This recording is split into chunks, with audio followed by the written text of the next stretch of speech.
I want to call to order this meeting of the Board of Selectmen at 7 p.m. on May 16th. This meeting's being cablecast by Area 58 Community Access Media Channel 15.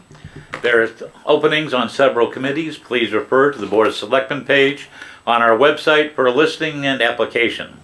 Donations to the food pantry can be made at the Shane Gives Thanks located in Carver Square. And could we please stand for the Pledge of Allegiance?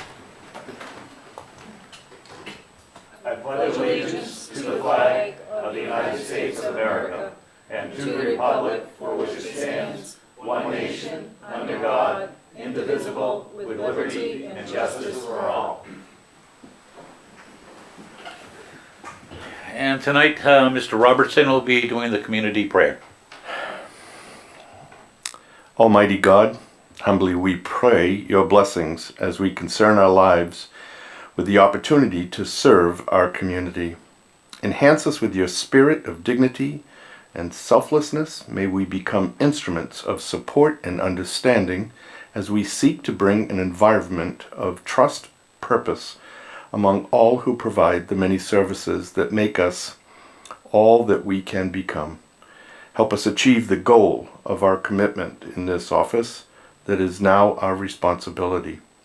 And especially we lift our prayers for the citizens of our community that we have been allowed to serve, that they may discover the fullness and joy of life that we all seek, and keep those serving in our armed forces and our first responders in our hearts and our thoughts. Amen. Amen. All right, now we'll do Carver citizen participation. This is a time we set aside at the beginning of each meeting to allow Carver residents to come up before us. Do ask that you keep it to 3 minutes if at all possible to make sure everybody gets a chance to go ahead and say their piece. So, Mr. Johnson, you have your hand up first. And since you want to take away my thunder from Selectmen's input. Hello, I'll take this opportunity to remind everybody. To identify yourself, please, sir. Excuse me? Identify Identify myself? Yeah, No, everybody did. I haven't been here long enough. Paul Johnson, 3 Laurie Lane. I'm also president of the Sportsman's Club. And I'm here tonight to extend an invitation to everybody to come to our scholarship breakfast. It's this Saturday from 7:30 to 11. And if you haven't been there before, we do a full sit-down breakfast with servers, and everything's cooked to order. So you'll come, you'll have a good time. It's $7. With tickets are available at the door. It's a great time. We've been doing it since 2003, so we've kind of gotten it down, and we'd like to see, a good representation from the community. We fund a scholarship for Carver High School graduating seniors, and we send kids to the Mass Junior Conservation Camp. So it's for a good cause, and we'd like to just push it tonight so that people in the community know that we're doing it. And while I'm here, I also would be remiss if I didn't thank the board and Mr. Milanowski for the work they did on the land transfer agreement that was voted on at town meeting. That went very smoothly. I can't think of another project that's gone and is a better win-win for everybody than that one. Everybody came out a winner, and we're very pleased with the result, and we're pleased that it came out that well. So I would like to thank Mr. Milanowski for his efforts. We got a lot of progress. Once we had given him a year when he came in to to get his feet under him, and then we started pinging on him. So we do appreciate that, and it's a great improvement to the facilities, and you'll notice it when you're driving down on Saturday. Thank you very much. And that is at the Sportsman's Club up 58. At the Sportsman's Club, right across from Carver Square. You'll see our sign. It's a great feed. The pancakes are phenomenal, and it's great to see Paul serving. Some folks are glad that I'm serving in that capacity and not some other capacity. Are you going to be wearing the hat again? Oh, yes. Okay, Thank you. Thank you very much, Mr. Johnson. Anybody else? Oh, Mr. Belvin. Robert Belbin, 26 Gate Street. I'm going to try to get this as quick as possible, but the UTV for the North Carver landfill, they were supposed to buy one for them. I just want to make sure that they've purchased that and it's available to the fire department. Carver, the fire department has an all-terrain Right, but the North Carver landfill, the agreement that they had, that they would provide a UTV because the fire trucks can't get up to the top. And like I said, I haven't seen it out or about. I see the one that we've already purchased, but there's supposed to be one dedicated for that area. Mr. Malinowski, could you check with the fire chief on that, please? That's in progress. Okay. Okay, thank you. The next one is the solar field on the paddock property. There's a lot of weeds and grass growing up. I wanted to know if that's getting out of the 61A, because clearly it doesn't look like he's farming it. That you realize it's not something we can discuss tonight because it's not on the agenda. Right, but I know. I just have figured no I'm idea. bringing these up just Yep. for topics. Go to the Board of Assessors and you can find that information out. Okay. The other one was the other day, last meeting you guys had, you talked about the open meeting violations. I just want to put my 2 cents in because my name got brought up into it. You failed to mention some of the violations and how they were resolved. So I think that part of a violation that you do have, you have to talk about how you resolved that violation and fixing it and what you're going to do moving forward. I did notice the last one I did file that you changed how the agenda was and how you were for executive session, all right, which is a move to the positive. So I wanted to bring that up. Some of the open meeting law violations that I have or have been issued to the town has actually changed the open meeting law and have changed how the Attorney General office actually decides on cases. And that's implemented huge throughout the Commonwealth. So I understand the financial burden that it has, but it actually has done some good to really solidify how the open meeting law is and how it's handled. So I just wanted to bring that up. Okay. The other thing is I did talk to the chairman about this, and it was a policy issue that you may want to look into, is that if someone files an open meeting law complaint against a board or committee or whatever, that the chairman meets within 5 days with that person and discusses it with them and says, hey, listen, how can we resolve this? Because I'm sure a lot of issues can get resolved prior to. I brought this up to the prior administration, and it wasn't adhered to, it wasn't talked about or anything, but I think this is an opportunity that the chairmans can step in and say, you know what, let's look at this. Maybe we can do things and change things, all right? Because typically when you file a complaint, the town says we didn't do anything wrong, all right? So it's not an admission of guilt just to talk about it and maybe come to a resolution, and doesn't have to get filed with the Attorney General's office because it's been resolved and they don't have to look at anything. I think that's something worth looking into. Okay. Definitely. Then the last topic I have is I see on your agenda today as a new member to the Redevelopment Authority, which has not met as of yet from the election. I don't think you guys should discuss the Redevelopment Authority at all in your agenda tonight, for the mere fact is the Redevelopment Authority should discuss those issues prior to the Board of Selectmen getting it. There is a time frame that we have to adhere to, and it's on the redevelopment authorities to go ahead and implement this, and not the selectmen. Because we're two different entities here. So I would suggest that you not discuss anything today having to do with the redevelopment authority until the redevelopment authority actually discusses it in a meeting where they can reorganize and discuss it in a nice peaceful manner and try to come up to here with the Board of Selectmen as a committee together and then discuss it. Okay, well, I appreciate your input on that. I'm going to disagree with you on it because, and we'll discuss it more when we get to the RDA portion, why we're going to be bringing it up. Because we were notified by the acting chair, vice chair of the RDA that there was a resignation. Yes. So, And and basically the rule, what it is the Board of Selectmen brings a recommendation to the RDA of somebody to fill that position for that resignation only till the next election, and then it's a vote. Basically, it's everybody gets a vote, and majority wins on that. right, it's a vote between the Board of Selectmen and the redevelopment authority Well, together. And, yeah, it's It's with a the vote. joint vote between the two. But we're following, those are But- the procedures we're going to follow, and I don't want to get into a debate about it right now. And that's fine, but like I said, I think that if you are discussing that I have ability to speak about that during that time as a member of the redevelopment authority, because I have information that I'd like to present. Right now, because you are the only member of the RDA here, It wasn't posted, if, Mr. I Chairman. realize that, but that didn't stop anybody from coming, didn't stop you from coming. I am not inclined, because this is a decision, this part of the discussion is actions that the board has to take. So you'd have more than ample opportunity to talk when the board meets with the Board of Selectmen, or if there's an RDA meeting before we meet. Okay, All right? thank you. Yes, thank you. Anyone else? Yes, sir.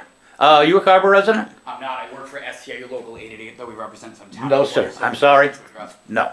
I'm not gonna allow it, no. No, you're not. Public comment of citizens. Okay. Anybody else? All right, before we go to Chief Dupley, we do have a couple of things that are unanticipated within 48 hours, and as the chair, I can go ahead and just automatically put them on the agenda and allow us to talk on them. However, there is one I would rather have the board decide whether we're going to talk about it tonight.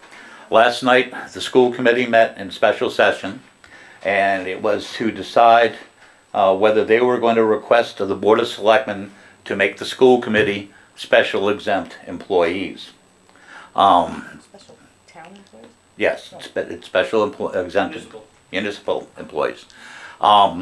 Basically, they met for about a half hour. They had a fairly good discussion about it, and they voted unanimously 4-0 to move that request to the Board of Selectmen.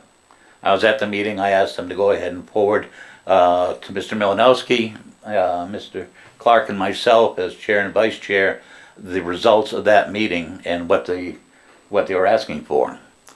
So I know there are a couple of people that are would like to talk about this item tonight, if possible. It falls under the 48 hours, so technically it would have to be on our next agenda, which would not be until June 27th. However, I would entertain a motion to invoke the 48 hour, and so we can discuss this and maybe come to a resolution tonight.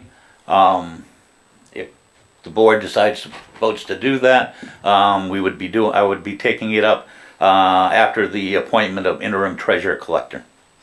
Do I hear a motion? I so move. Second. Okay, I have a motion and a second to go ahead and take up this item. Any further discussion? Should we explain why that this is more When we time take sensitive? well, basically there's a 30-day clock going. I now. understand that, but But- I'm just saying for the residents as we go to vote. I was going to go ahead and Okay, good. explain that once we take the matter up. Okay. So any other discussion? Those in favor of taking up this matter, please signify by saying aye. Aye. Opposed? All right, we'll be taking it up right after the appointment of the interim treasurer tax collector. Chief Dupley.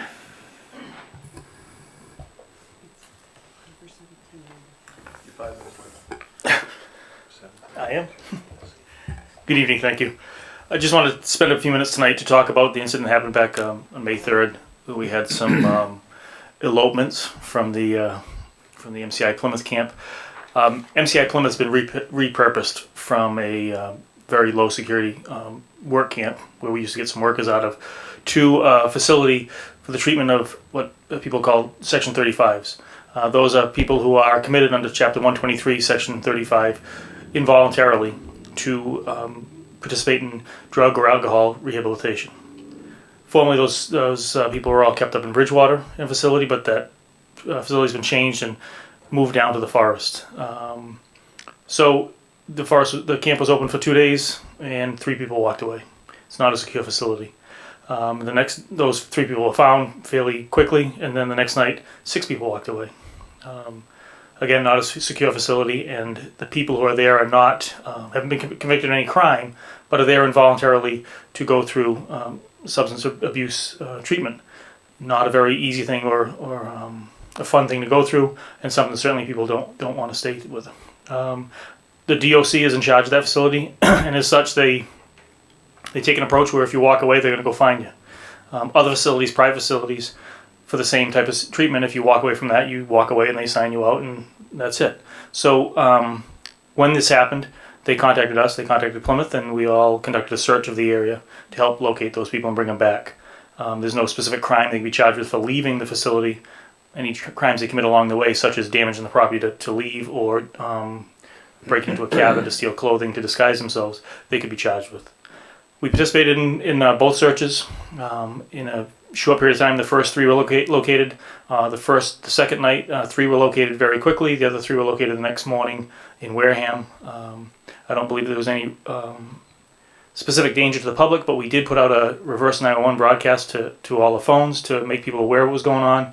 And we, like as I said, Carver PD had a presence in that and helped out. I was at the command post in the forest, and our officers were on the border, actively looking for the people. So I don't want to come before you and ramp up anybody's fears. It is a facility that is much needed, obviously, with the opioid crisis that we're going through. It's got to be somewhere, and some decisions in statewide have been made to put it here. It is a good facility for that, but it needs some improvements. Since that time, myself and Mr. Milanowski have met with representatives from the DOC, Department of Correction, and have been assured and have seen some of the changes that they're making, including a couple of $1 million worth of fencing that we put in place to keep the people there. I think that when they first started this program, they had great success with that camp being down there since 1952 and really having nobody walk away. But based on the type of clientele they had at the time, they were very low-risk inmates who were getting close to getting out. They were going to be involved in work projects. They really weren't looking to run away. This is a different clientele. They're not criminals, but they are there involuntarily, and they're suffering from addiction, and they're going through withdrawals like that, which can make people act and want to get away from that type of scenario. So I think that they didn't take fully into appreciation what their clientele was like, but they've seen the issues, and they are moving forward with increase of staff, different footwear, fencing, better bars on the windows and such. So I think that they are making a good move forward to accomplish that. I think both Mr. Milanowski and I felt much more comfortable after meeting with them about the plans they made, and they continue to make. And there is one part of the fencing project has already begun. A second part will begin after July 1st, and the project's been approved, but not all the funding has. So I think at this time, our approach should be that, obviously it's something we need, the community needs, not just Carver, but the entire state. And if they're going to improve their security, then we can support that. But I would say that we probably might want to send a letter up to Boston recommending that they definitely get the funding they needed to make the security improvements so that we can, so that our town can be safe, Plymouth can be safe, Wareham, but mostly our border. That's what we're worried about. So.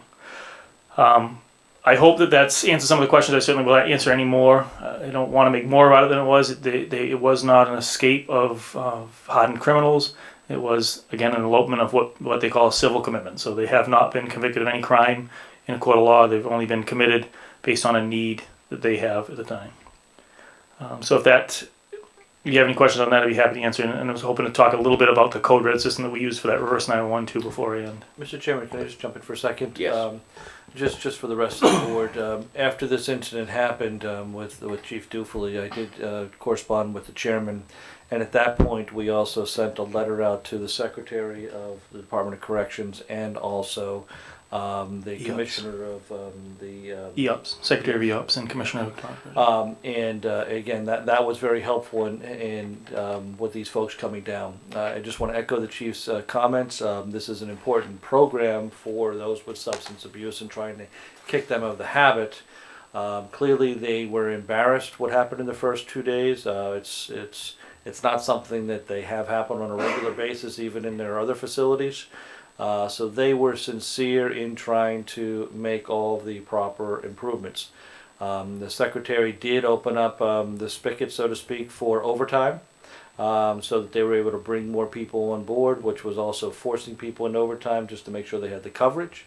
As the chiefs mentioned, they did fund, and it's under contract, and it should be done in the next 30 days, the first phase of the fencing. However, the second phase of the funding has not been approved, but the project is approved. So, again, the best thing we can do based upon the chiefs and our recommendation is they're already making the necessary steps, is try to help get them the tools to finish the facility, which would be the funding for the fencing. So that's, I think we're recommending you put your efforts into being the squeaky wheel, if you will, requesting that funding be released as soon as possible. Comments from anybody on the board? Do we need a vote on this? just support for it? Yeah, I mean, I think it's appropriate for the board to vote on supporting a, I would accept a motion that we have Mr. Milanowski put together a letter to go to our state representatives, both the rep and Senator Chico and Representative Gifford, for my signature, urging them to continue to work to get the funding needed to properly secure the rest of this facility. I'll make that motion. That's easy. Second that. Yeah. Further discussion? Okay. All those in favor say aye. Aye. Opposed? Ayes have it. You'll take care of that letter, and when it's ready, I'll go ahead and sign it. Mr. Chairman, if I could just have 2 more minutes Yep. to talk about this.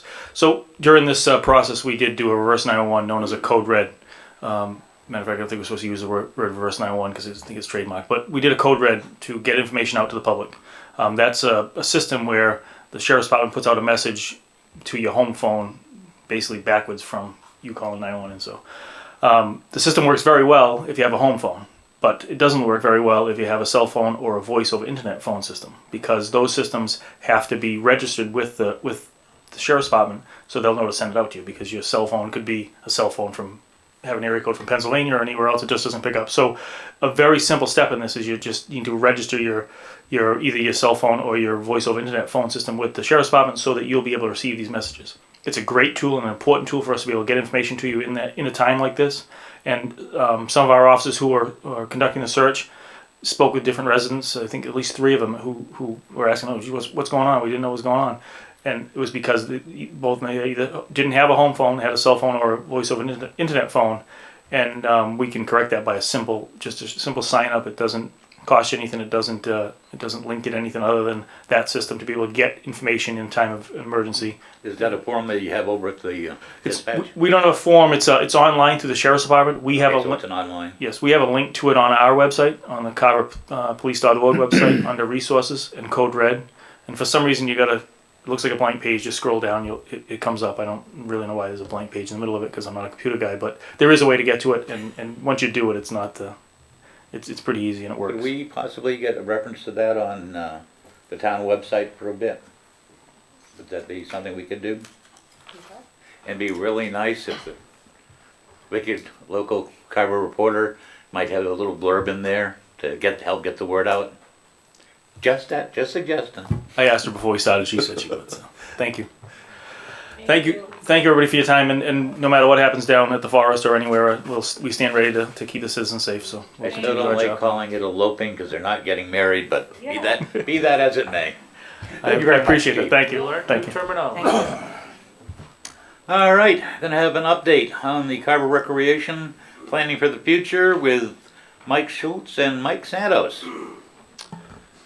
Yes, Mr. Chairman, if I can just give a quick little background here from what the Mike, and I guess I'm another Mike, is going to present. Thank you. Now, one of the things we've been identifying is that Carver does not have a full recreation program on both a part-time or a full-time basis. We do offer swimming lessons and we do offer some tennis lessons and some other events occur in town, but we've been trying to figure out how do we provide more activities for the kids to do in the summer. With that, at town meeting did authorize us to spend $15,000 to begin exploring the possibility of putting together a program and doing a test run for it. Part of that came out of the collaboration between Scott Neef and myself, and then we found out that Mike had looked at this several years ago, and now with our new working relationship with the schools, we're able to finally put our energies together to come up with a program that hopefully you'll find as exciting as I do. Through you, Mr. Chair, before they start, I noticed that there are members of the Recreation Committee. Are they going to have the opportunity to talk about this as well? They're next on the agenda. I didn't see that specifically, It's sorry. Well, that's the chair. committee chair. I'm just wondering if any Well, of them. they can come up and Okay. talk to. Because that's how basically Mike gave the same presentation or close to it to the school committee Okay, And I'm just checking. we had to make sure the recreation committee could talk, and we're gonna do that also. Right, and one other thing I just want to put out is, obviously, we just got done town meeting. The summer's upon us. It takes some time to put these programs Right. together, so you're going to see this is still a work in progress. Yep. So at our last meeting, we worked through some things. The recreation committee and the Mikes had a follow-up meeting, and we're kind of working through the bugs. But again, if we're going to pull off any additional programs, we need to be up and running by June 1st to try to enroll the kids into the program. Sure. So again, this is not going to be something that's finely tuned in our process, although it's going to be much more tuned in than it was last week at the school committee meeting. But again, you're going to see more evolution every week, and I'm really excited about the hard work they're doing putting this together. So, Mike's? Okay, so I'm going to start with a little quick history of my involvement in the Mike, if you both just identify yourselves, Sure. please, for the audience. Mike Schultz. I'm one of the assistant principals and the athletic director at the middle high school. Mike Santos, I'm a comprehensive health teacher at the high school level. Thank you. So a little history of my involvement with the rec department. Obviously, my involvement with the rec department involves working with a lot of the youth programs in town, youth soccer, youth football, baseball, and so forth. But also, I have a relationship with Mary over the years. And about 2 or 3 years ago, I pitched this idea of bringing some more programs with our coaches and resources that we have in the building to the rec department.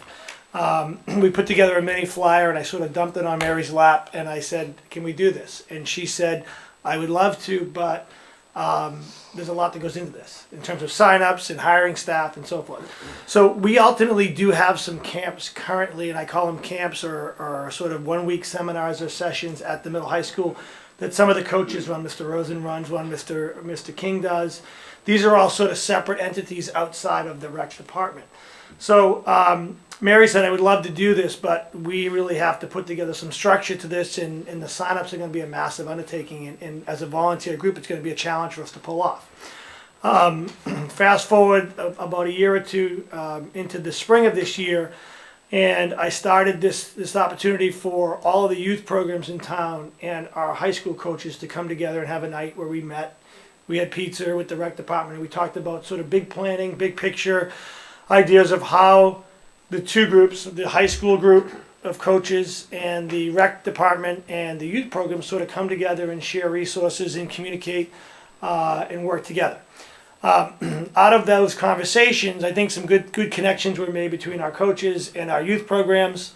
And the rec department was able to meet some of the people doing the youth things that we're doing, but also came this concept which has been sort of ringing in my ear from people over the last 11 or 12 years I've been in town, that it would be nice to have a formalized rec director in a role, position that is somewhat either part-time or full-time, that can manage the day-to-day stuff.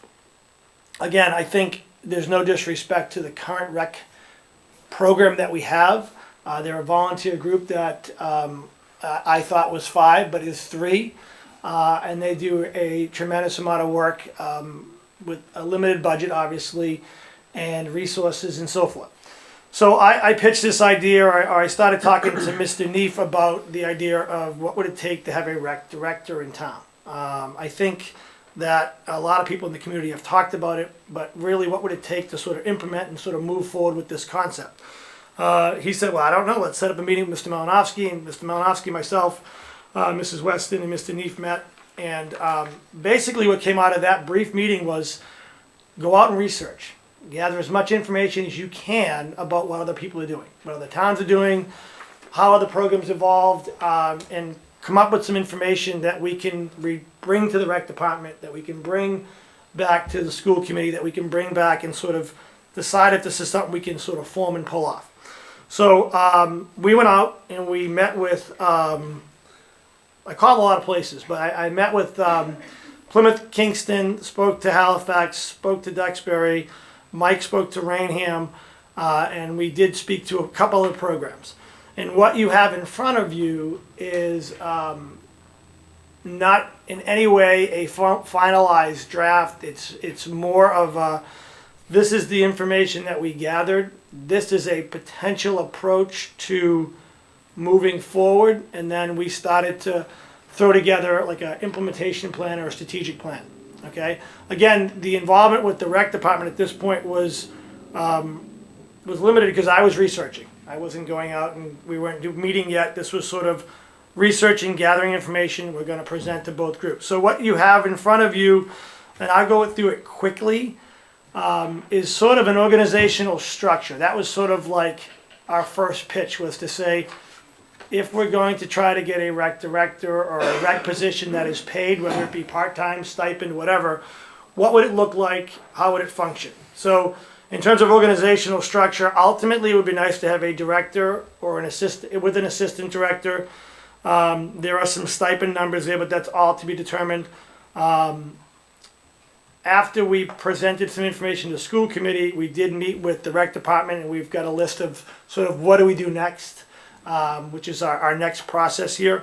I think ultimately, whether it be the school department, the rec department, the town, we all sort of agree that ultimately our common goal is we want to provide more opportunities for the community. And I think sometimes people think rec might be sports, or rec might be the high school, rec might be the middle school. We're talking community at large. What are we offering for the preschool through second grade? What are we offering for the adolescents? What are we offering for the adults? So organizational structure was, later on, hopefully in the future, there'd be a rec director, whether it be part-time or full-time. There would be an assistant, and there would be some sort of board that governs the group. Currently, the rec department has a volunteer group, but they could be the board, and so forth. And then obviously you're going to have seasonal employees. You're going to have people running the programs. You're going to have sort of directors, supervisors, lifeguards, officials, whatever. So sort of a level of sort of structure of who's doing what is the first sort of step. Feel free to stop me at any time and ask me questions. One of the biggest challenges that Mary had identified when I gave her this brochure several years ago was, how are you going to do the sign-ups? Because the sign-ups are a challenge. It's getting all the information from the kids, collecting a fee if need be, and so forth. What we found was that every rec program that is up and running with some sort of director or assistant director is using a program called myrec.com. Myrec.com, we've done some research with it. Mike has had more experience because he's done some stuff with Rainham. But it's a program that allows you to sort of do all the things that we're doing now, but in one location, web-based, that I think will make some of the structural and organizational pieces that can burden the rec department right now in one place. It does scheduling of fields. It does departmental information. It does online registration and payment. It does sort of constant contact email blast. It does community resources. There's youth affiliations. There's a lot of components to it that we would need to work on. But getting that tool up and running is sort of our first, I think we all can agree that's our first step in a restructure of the program. The next thing we started to talk about was a budget, and this is sort of, I'll skip the budget part because it's more so like, the budget really is like, what is the town line item budget going to be? Currently, I think it's $17,000, and a lot of it, from my knowledge of what I found out, is that it goes towards lifeguards and sort of managing Sampson's Pond. With an additional $15,000, I think it's going to give us the opportunity to get MyRec up and running, get some stipend positions for people to sort of start organizing and coordinating, but ultimately, hopefully, give us an opportunity to provide.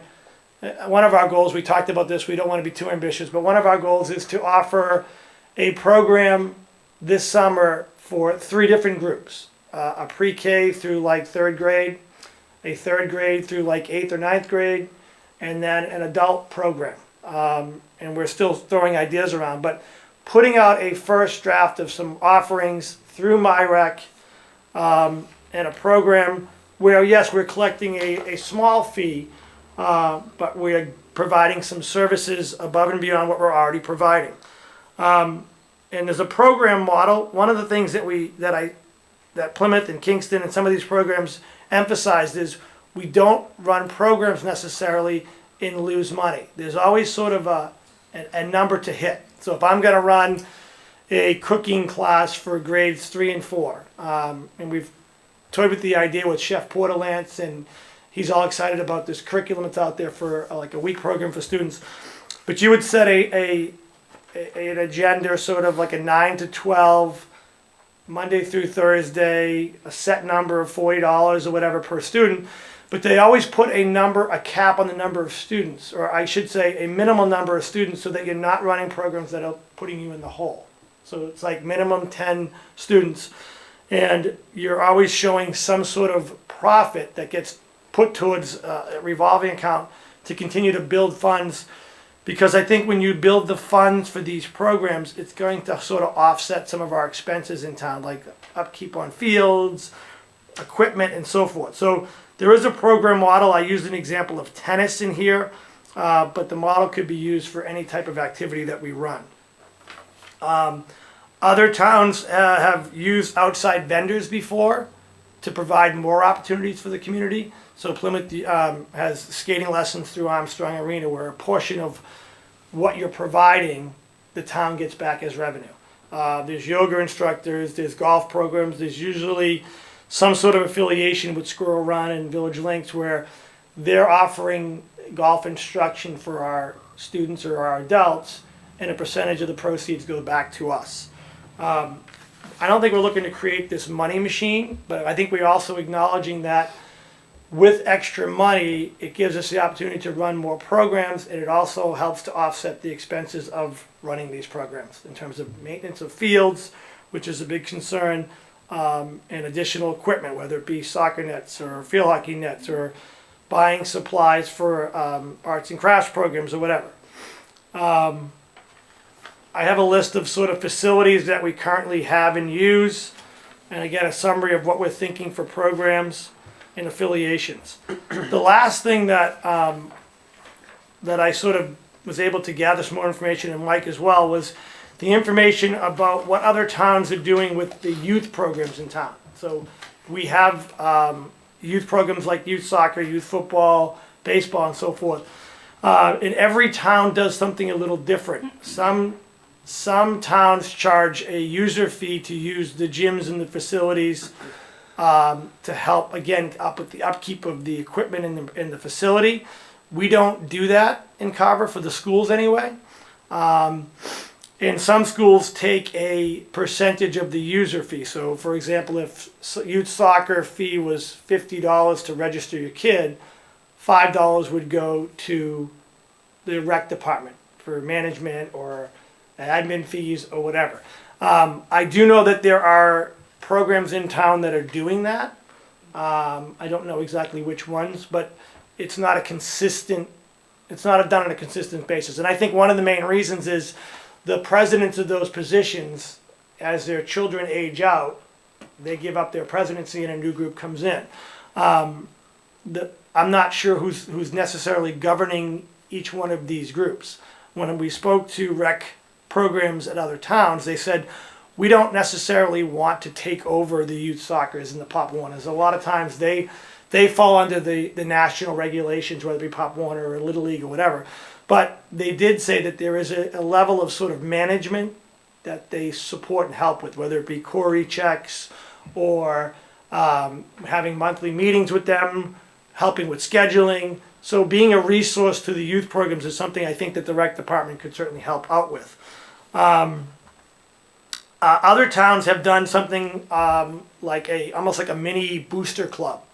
Again, to sort of help support the wear and tear of using the facilities in town. So an example was Kingston established a Kingston Youth Sports, I think it's an organization or association. And one of the main reasons why they did that was because when anybody that's played a sports event in Kingston, there's a new complex there, Opachinski Park in Kingston. It was built by the town, but the town gave it to the youth programs and said, this is your facility, your fields, but you're going to need to manage this. So they came together and they formed this Kingston Youth Sports Organization, which is really like a booster club, like we would have a traditional booster club. And instead of soccer going out and raising money and Pop Warner raising money and baseball, they come together and they have 2 or 3 large fundraisers a year, and they generate enough money to offset the cost of that facility. Well, that was another idea that came out of this should we pitch the youth programs and come together as a group and form a booster club to sort of support each other in sort of our common goals. Ultimately, this is the information that we found through research and what other people are doing. We've presented at school committee, we've met with the rec department. There are a lot of questions we need to still sort of hash out and how we implement this. One of our goals, again, I think for the now would be to launch or at least pilot 3 activities this year that we put out to the public and say, these are the things we want to offer you. Based on my experience with the high school and the programs we run there, I think there's a need for it. Mr. Rosen runs a basketball camp and a science camp. His science camp sells out within probably 2 or 3 days. He's got 40 or 50 kids. It's probably $50. I don't know what the cost is, so don't quote me, but it's like $50 or so. Most of the programs we're finding, they're not the full day programs anymore. Kids aren't going for a week 8 to 5. There are a lot of these little mini things where it's 8 to 12 or 9 to 12. Just enough for them to get some experience, get out of the house, do something fun, and then they're done. So $50 for his programs, he gets 40 or 50 kids, he sells it out. So I think there's a need for that, for what we're offering. We just got to figure out what makes sense and how we do this. Ultimately, I think, and I'm speaking for Mike, and I think just some quick conversations with the rec department, we all want the same thing. We all want to provide more opportunities for the community. We want to be able to give things for the kids to do, have things for the adults to do. And the next couple of years, as Mr. Malinowski said at the school committee meeting, we hopefully and potentially will have new facilities to use. And I think between the new elementary school facility in terms of the new gyms, or the new gym, the fields, potentially a track and field project over at the high school, there's a lot of work to managing that. And managing the fields we have in town. And being able to, a volunteer rec department, it's a tall task for them to sort of take on and manage that as we continue to build these fields and grow our community. So whoever the rec director eventually becomes, I think the role of that person is to sort of help with the communication, collaboration, work with the youth programs, help manage the facilities. I mean, the list of a rec director, sort of like my job, athletic director, just sort of goes on and on and on. But the organizational piece and the communication piece, I think, are huge for the success of everything hopefully this town will have in the next couple of years. Mike, I don't know if you want to add anything. Yeah, Still your stuff? no, that's fine. I mean, obviously it looks like a lot on here, but I think like Mike was saying, and speaking with the rec committee, small term, we're really looking to get a couple of things out there to the community by, hopefully the end of this summer, starting early fall. Next step, so small picture is trying to get this website up and running, getting it live so that people can see that, what programs we're going to offer, how they can sign up, sending out some email blasts once they do sign up, try and get the word out there to the community, that this is where we're looking to head forward, whether it be a science camp, a little cooks camp, a tennis, camp for adults, whatever it may be. So small picture, I think when we spoke, we just really want to get it out there, get people aware, get them starting to talk about it, and then offering a few things for each age group to get them started. So I think small picture, I know this looks like a lot, but small picture, I think that's where our next steps are, where we're heading. So hopefully that clears it up a little. And we ultimately want to get, I think our goal is to continue to show that the rec department and the board and whoever's in these positions is going to do their best to continue to provide opportunities and activities. And the more that we offer, the more support we get. And ultimately, I mean, Plymouth is a huge jump for us in terms of where they are, but they started somewhere, right? Yep. The Plymouth Rec Department, I met with them. Their town budget line item is about 400 grand. They Wow. subsidize an additional 600. Yeah. But the interesting bet part you is through their programs, and they offer hundreds, obviously, they're a big community, but through their programs, they raise another $600,000.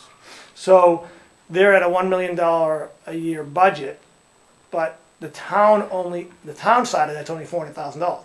So on a small scale, if we had a line item budget of, there's a little example in the budget, if we had a line item budget of like 30 grand for, or 40 grand for a rec director assistance and programs, and we're able to subsidize another 40 or 50, our budget becomes 100 grand, but it's only at a $50,000 or $40,000 expense to the town. So that's sort of the value in offering programs at a minimal cost, where you can generate revenue, and your budget, which was 15 or 17 or 32 now, becomes 100 through programs you run. So, I mean, that's our goals. We want to generate some steam working together to turn our budget of limiting us to a budget where we can offer as much as we can. It's wonderful. Comments from the board? Mr. Clark. Do you think ultimately the idea is to try to get the recreation department to actually have status just like any other department in the town? You know, DPW, fire department, police department, that we actually establish a rec department? I mean, personally, I think we need to set that as a goal. Well, sorry, not to cut you off, but one of the things when we met, the first thing that they said was, we don't have an office in town hall. Right. And I said, well, maybe I can help you with that. I was surprised by that, but yes, I think there's a level of legitimacy that they want, that if someone has questions about the rec department, where do I go? Is there an office to go to? That came out of our conversation. So yes. And do you see the department sort of getting empowered so that the rec department, maybe in some future incarnation, actually sort of would be the place to go to for the schools would sort of concede their power to the rec department in establishing when the basketball schedule is, what the football schedule, what the volunteers are, and so forth, so that rather than being beholden to have to go to the town, I have to go to the high school. I think that's the way it functions in a lot of other communities. And again, I don't want to get too far ahead of ourselves, but is that what we're sort of trying to get to? I think to some extent, the one point I want to just clarify is the school still has a responsibility as it relates to freshman, JV, and varsity sports, that they have to manage. Oh, no, I understand that. I was thinking more of scheduling than So anything beyond else. that schedule, so if we carve that out, Mhm. which follows MLB, MIA rules and all that stuff, if we carve that out, then I think your point is right on target, is that we do need to amp up the recreation committee. We do need to make sure that they have staff support. And eventually we'd like to have them have, some type of a part-time or full-time staff to run this program. We have to build the program. In all the other towns, none of them are generally fully funded through the taxpayers. Mostly they're funded through user fees. So we've got to start small to build it up, with that being the goal. I do think, though, that we need to strengthen the commitment from the town side. I can remember being on this board 20 years ago and having a presentation from the recreation department at the time, talking about trying to get going. And again, I think it gets frustrating. You have volunteers there. They aren't really all that empowered with what they can do. And so I certainly would be in favor. I just got through attending the YPAC 5-year celebration. And YPAC has certainly touched a need in town for kids to have an after-school program. I think everyone would agree to have opportunities through summer programs, through after-school programs, weekend programs. I mean, we've got great volunteers already running, Pop Warner already running the baseball programs and whatnot. But to actually try to bring that to be more cohesive. I think with everything going on with the problems we have with the drugs and so forth, giving kids an alternative, an organized alternative, and bringing some structure to that, I think would be well worth it. So you'd have my complete support as you move forward to try to try to strengthen the budget commitment from the town side to the best we can, and help provide some structural legitimacy to the recreation department. Yeah, I think that I think we, again, starting small, the more that the town sees that we're providing, the more they're gonna jump on board and say, yeah, I want a commitment to that. In terms of like the organizational, we use a lot of different programs at the high school. We use School Dude, anybody that's trying to schedule fields with us, we use School Dude, we use other programs, the MIA has a website. Ultimately, yes, I'd like to get the communication piece under one umbrella, so that you're not calling Mary Ross at her house at 9 o'clock saying, where is the the Easter egg hunt this year? Where is the volleyball tournament? That structure is there. People know that if there's something in town going on, I'm going to go to my rec. I'm going to go to the rec department.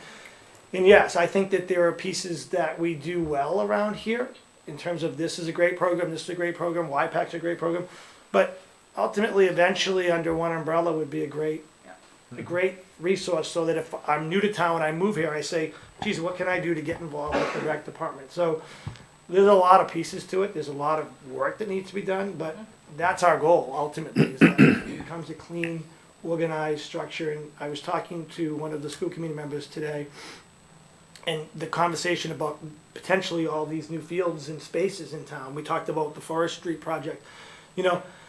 We can't assume that someone else is who's gonna be responsible for setting it up, who's gonna be responsible for cutting the grass, I think that, again, falls under one person organizing and coordinating. I know at the high school we do it with the fields we have there, it's a challenge. So, you start going off campus and managing these sites, Mary will tell you, in terms of, we talked about Sampson's Pond in the middle of summer, and the trash barrel's overflowing, and Mary's emptying the trash, or the DPW. It's like, I think those are things that we forget, and that the organizational pieces of that are really important, and that would fall under a director to sort of manage that. So there are a lot of questions and stuff, so I didn't mean to cut you off. Sarah. Thank you. So I would go even further than Ron and ask you if you've contacted YPAC. Because they do some of these week-long summer programs. I know they had a science week with Mr. Rosen. They had a crime lab, didn't they? And they had a crime lab, right, correct. And so I'm just thinking, I don't know, I'm not trying to speak for them because I can't, but I would suspect they would be interested in working with you to some extent. The other thing that I wanted to point out, it seems minor, but on your last page where you have the current population of the town at 10,000. It's actually 11,509. Yeah, that was me throwing a number out there. Well, anyway, the reason I bring that up is because it matters.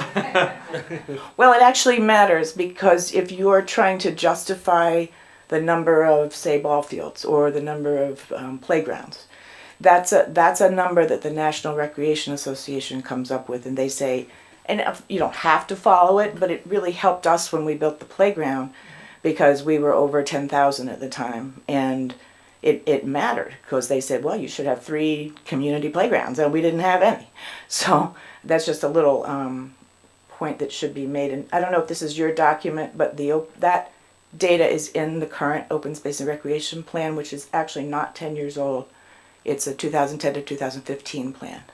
So it's only a couple years old, and it's got some good data in it. Yeah, in terms of surveys, what people want. Yeah, so again, this is sort of us investigating, throwing ideas out. The next steps would obviously continue to work with the rec department, and then start to contact and communicate with those programs that are in town that are already operating. I mean, the Y is operating as well, and we need to figure out where that fits into the equation as well. Ultimately, we're not looking for a before and after school program right now. I think that's a stretch. But eventually, again, putting everything into one basket under one person, sort of helping, guiding and leading and directing, or 2 people, or the committee, I think that would be our goal. I have a quick question, Al. Yes, Dave. You were talking about budgetary items and referencing Rich Plymouth being 400,000 and 600,000. Do you have any financials at all that would talk to that? Say, what your programs bring in, and something that we can just I can look at and. So, that's one of the reasons when we went to town meeting and we started talking about this, it was probably February, I think, wasn't it? Maybe end of January, is we knew prior to town meeting we wouldn't be able to come up with that amount of data to create a more robust program, assuming we had money. So that's why, again, we started with the 15 this Okay. year, is to get a couple things up and running. What you're talking about is what we want to put together, through the end of the summer, after we run a couple of these programs, to prepare for next year as we hopefully amp this up, and then come back to town meeting for hopefully a number different than $15,000 that would allow us to add double the programs or whatever the number may be.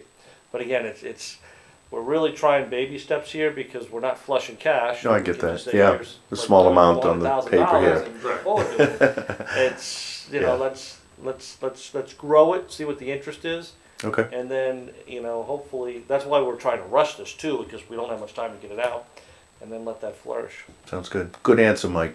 Yeah. I mean, ultimately, I have been part of people that have run these weekly camps. I've been involved in sports. I mean, ultimately, I think there's like a 1 to 13 ratio. So if you have, for every 13 kids, you've got an instructor.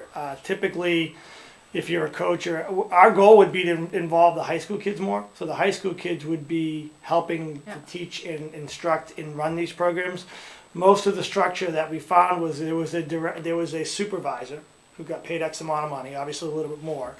And then there are coaches, depending on the number of kids you need. So if you had 20 kids for a $50 4-day program, it's $1,000, and your expenses are minimal because we're not charging a fee for the field. You've got 2 kids, and there's a pay scale that I could share with you from Plymouth and other towns. They're making $12 to $14 an hour per kid. So, $1,000 program that you're taking in, the expense to you could potentially be $500, and there's a $500 that are going towards another program. I get it. So Yeah, I get there's it. a fairly simple calculation based on the staff that we use and that we hire. Some of the affiliations, which are really cool, Plymouth does it. They use the Pine Hills for tennis, for example. They publicize their tennis instructors. They offer it as a program for the kids to join.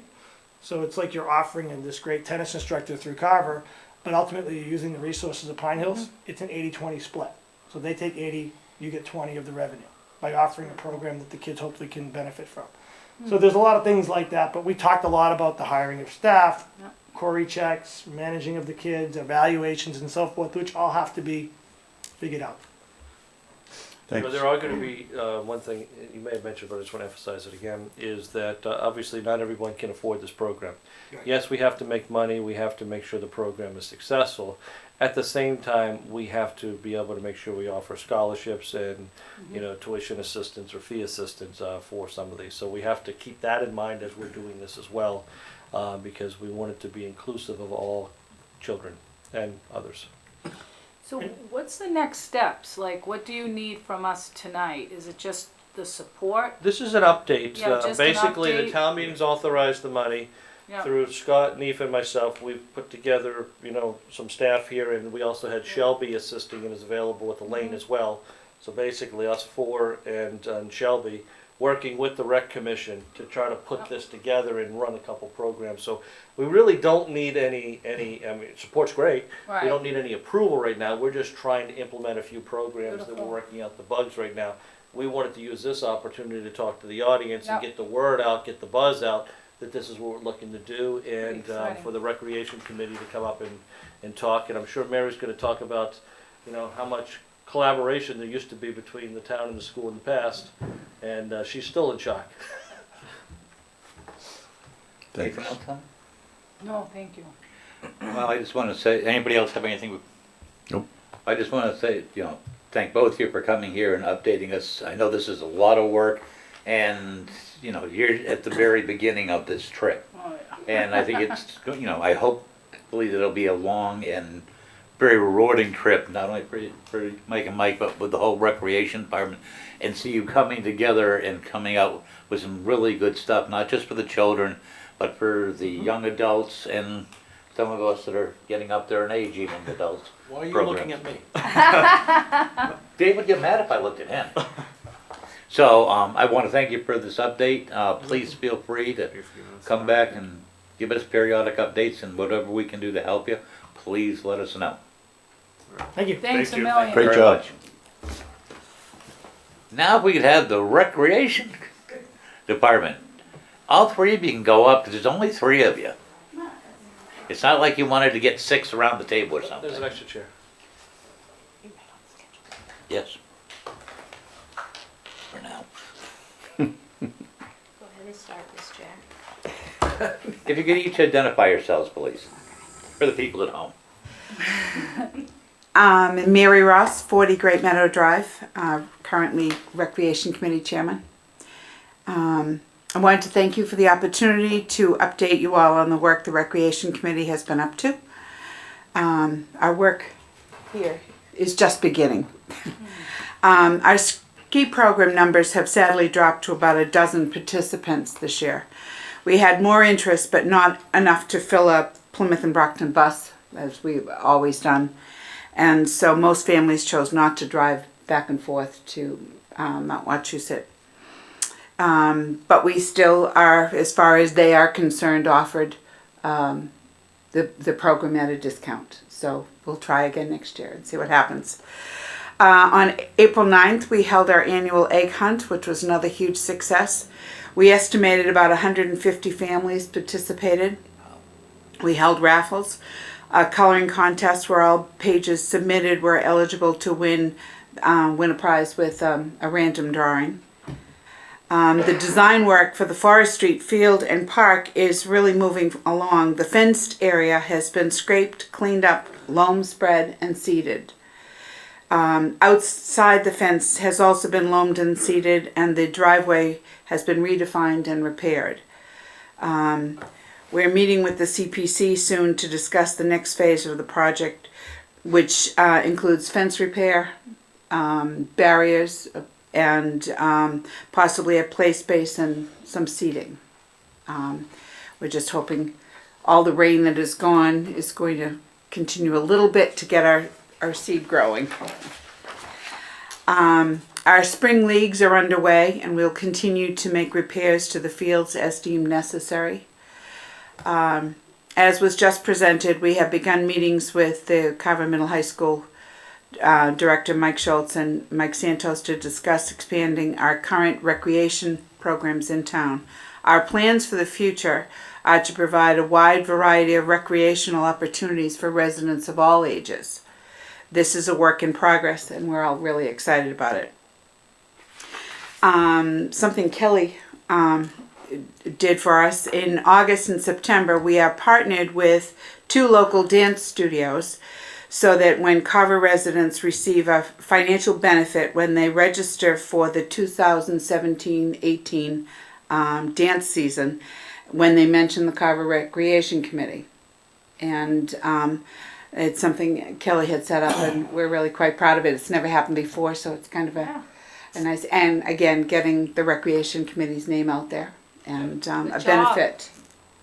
So, All right, well, Jen Bogart, 116 Cranberry Road. To piggyback on that, that's just a small part of what we're trying to do. Like has been said, 6,000 times, we are a committee of 3.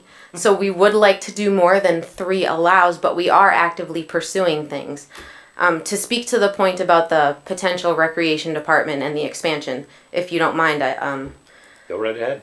all right, I get a little nervous, so I wrote stuff down, so I'm sorry. All right. As we said at the latest school committee meeting, and we were quoted in the Carver Reporter, we were caught pretty off guard with such a detailed proposal done without our inclusion. Back at our February committee meeting, Mr. Milanowski had come to the meeting and said, hey guys, what do you think about having some sort of program and maybe for the summer? And we said, that's great. We've discussed that before. We would love to undertake it. We don't know if 3 is enough, but it's something that we definitely see as a need. So he said, all right, talk about it. We said we would love to.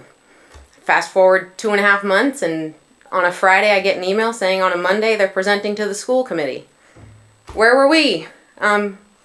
Just kind of bummed about that. And at this point I think we're confused about our committee's involvement with the new development. Is this a project that Mr. Milanowski and Mr. Schultz and Mr. Santos are leading is it falling under the Recreation Committee? Is it a joint project? I think we all have those questions. We don't know what our role is from here on out, since we didn't have a role in the planning. With that said, I know for myself, and I think these ladies would agree with me, I did write a statement on what a rec department I think should be for Carver, and if it's okay, I'd like to read it. So I write this in regard to the expansion of recreational opportunities in Carver. As the former chairperson of the Bike Path Advisory Committee and current vice chair of the Recreation Committee, I've long acknowledged the want and need for more and have been working towards such. Carver could greatly benefit from more recreational opportunities for those of every age, ability, and interest. One of my contributions as a member of the most recent Master Plan Committee was the idea to explore building a community center. I support the creation of an official recreation department, either in addition to or in place of the existing recreation committee, as long as it's all-encompassing and pursues all facets of recreation, including but not limited to passive and active, one-time or multi-day, scheduled or always available like a field, age-restricted or open to all ages, individual and group, and fee-based and free. I think it's prudent that the current recreational offerings, like the free Edaville passes and our egg hunt, they may not seem like a big deal, but you wouldn't believe how many hours it takes. And then projects in process, like the renovation of the Forest Street field and the development of a bike path, they should continue with importance. It'll take extensive communication, collaboration, and coordination between a multitude of bodies, boards, groups, and committees to try to develop a comprehensive and successful recreation department. I believe it's hasty to try to implement something this summer, but to start officially developing something should begin now, and it should be done transparently. If and when positions like the recreation director or assistant director are created, I believe they'd be more appropriately overseen by an appointed recreation committee or by an elected recreation commission, as is done in the town of Wayland, instead of by the school committee. So, in sum, I fully support, and I believe they do too, and would love to participate in creating and running a recreation department, but only if it truly acts to offer all of Carver's residents all different types of recreational options. So, Ms. Malinowski, you want to address some of that? Because my impression is, from the mic and Mike's been talking, that I see this whole thing evolving, and you're just in the very beginning stages of it. That, it's not the school committee, two people from the school department and the recreation committee. I see you merging together to come up with the best plan for Carver. Be it, do you need a 5-member board? Should it be elected, appointed? Both of those are good ideas. I think it's stuff that has to be fleshed out. But, and I know this got kind of thrown together pretty quick because we had to go ahead before town meeting to even get the money for it, to see if we could even get anywhere with it. So there probably was some miss and lack of communication that was not intentional. And I'm hoping now that, you've already had at least one meeting, and that, you'll have regular meetings of the 5 of you together to go ahead and give this whole thing a good direction of where the town of Carver wants to go with your input, because I think your input is extremely important. So, I don't want to get lost from the forest and the trees here, but we're doing this for the kids, we're doing this for programs. That's what the objective is. I think everyone agrees that's what the objective is. Clearly, when you're trying to put together a program, and you're trying to do that around town meeting, and you're trying to do it around scheduling, and you're trying to at least brainstorm and put together some options. Sometimes there's miscommunication, or sometimes there's lack of communication. Okay, we're guilty of that. But at the end of the day, there's a lot of combined interest in putting this together, and nothing's finalized. So to really talk about a couple months in between here when town meeting was going on and a bunch of school stuff was going on, I think we're missing the point. The point is we all want this. We all want it to be inclusive of all different programs. It's not sports, just sports. It's sports and other activities, whether it's egg hunt or whether it's cooking classes we were talking about. Yes. That's what's included. Could be beyond sports. It could be theater. It could be whatever. It could grow into anything that the people behind this wanted to grow into. It's not a power struggle. It's not who's in charge. As a matter of fact, what the two Mikes have come back with is they said they shouldn't be managing this. It should be, from the Recreation Committee.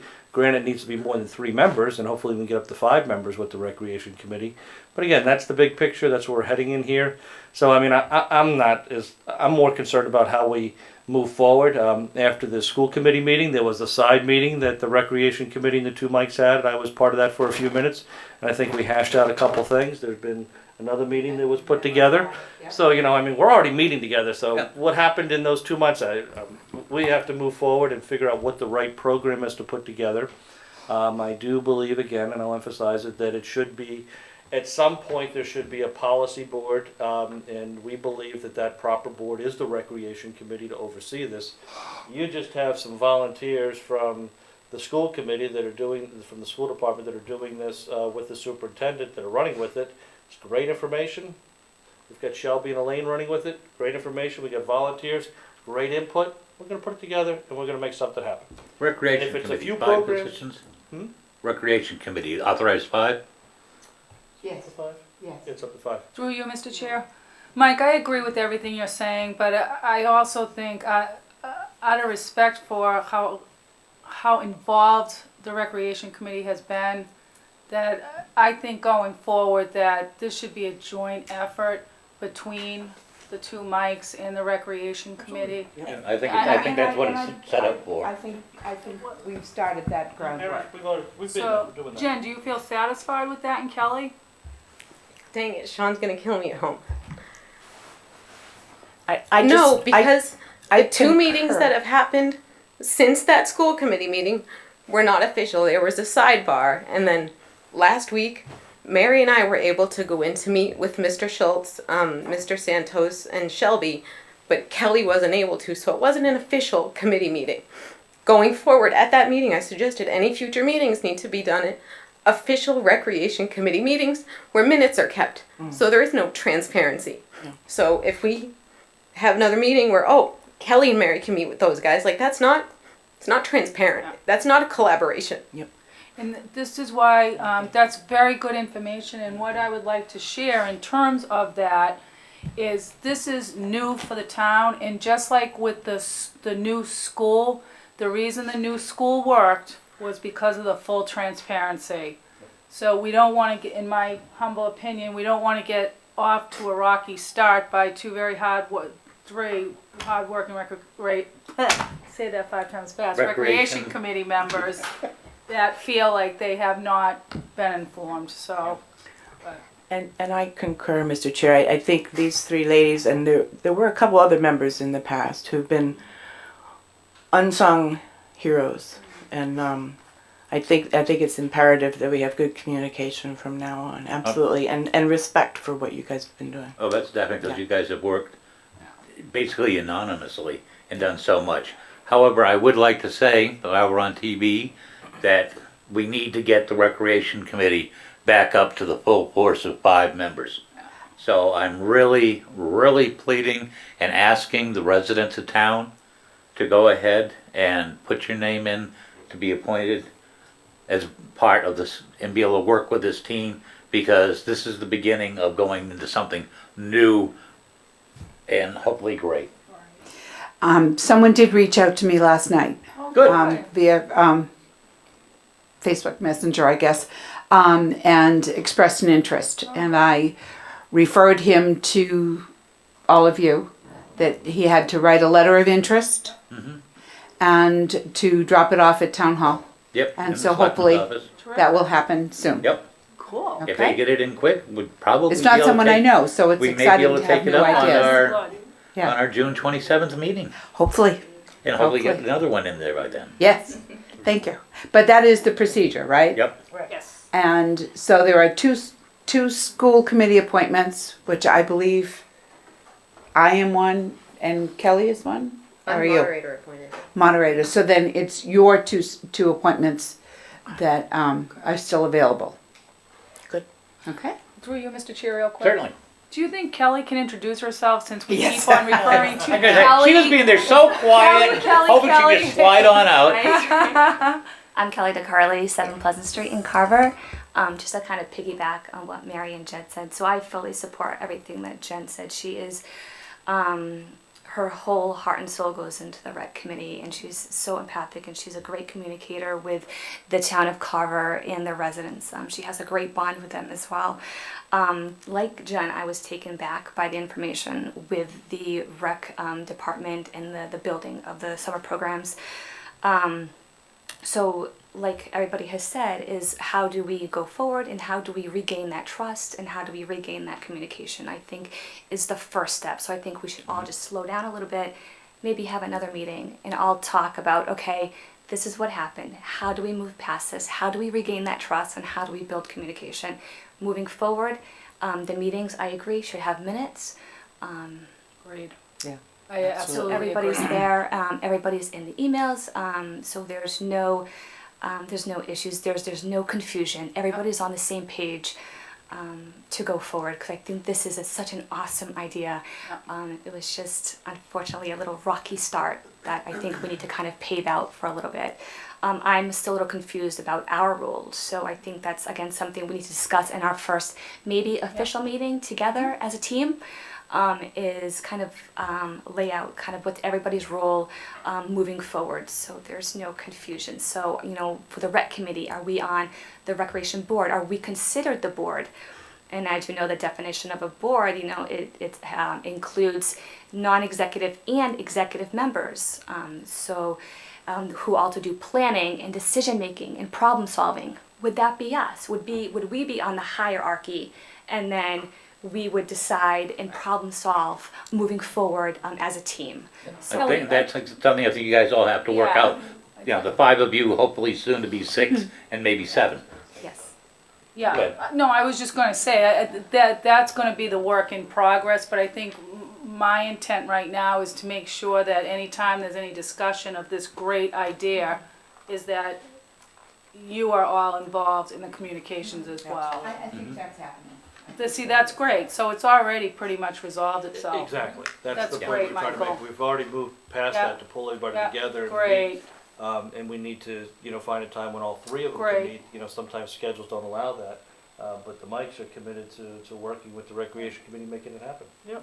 So there's not an issue of lack of trust. It's just Right. that it's just that trying to find a time when everybody can meet together to continue to move forward. It's We're all part of the committed to initial doing- growing pains. Exactly. And so in the future, I mean, I'll be interested in doing the research to help the team and to help also, you know, with any research or information gathering. Maybe next time that this happens, that they need information, that maybe they can come to us and I can help. And I'll be willing to call out to different towns to help with different statistics and fundings and etc. Excellent. Thank you. David? Mr. Clark? Anything else? No. Anything else, Mr. Malinowski? No, Eileen just pulled out the Recreation Committee, and it was established in 1972. Consists of 5 members to be appointed annually as follows: 2 by the selectmen, 2 by the members by the school committee, and 1 by the moderator. So again, that gives us the governing structure, you know, that needs to be there, and we obviously just need to get some more members involved in the program. I mean, in the board. Yep. So that's what you've asked for, 2 people. Yes, it is. And you already have one that's interested. Yeah. I think so. Keeping fingers crossed. All right, anything else, ladies? Nothing. Sorry for We've tortured you enough? Sorry, Sean. We Well, need thank you passion very in much this for town, coming. Jen. Don't ever apologize. Thank you, all 3. Thank you. And thank you for all the work you're doing.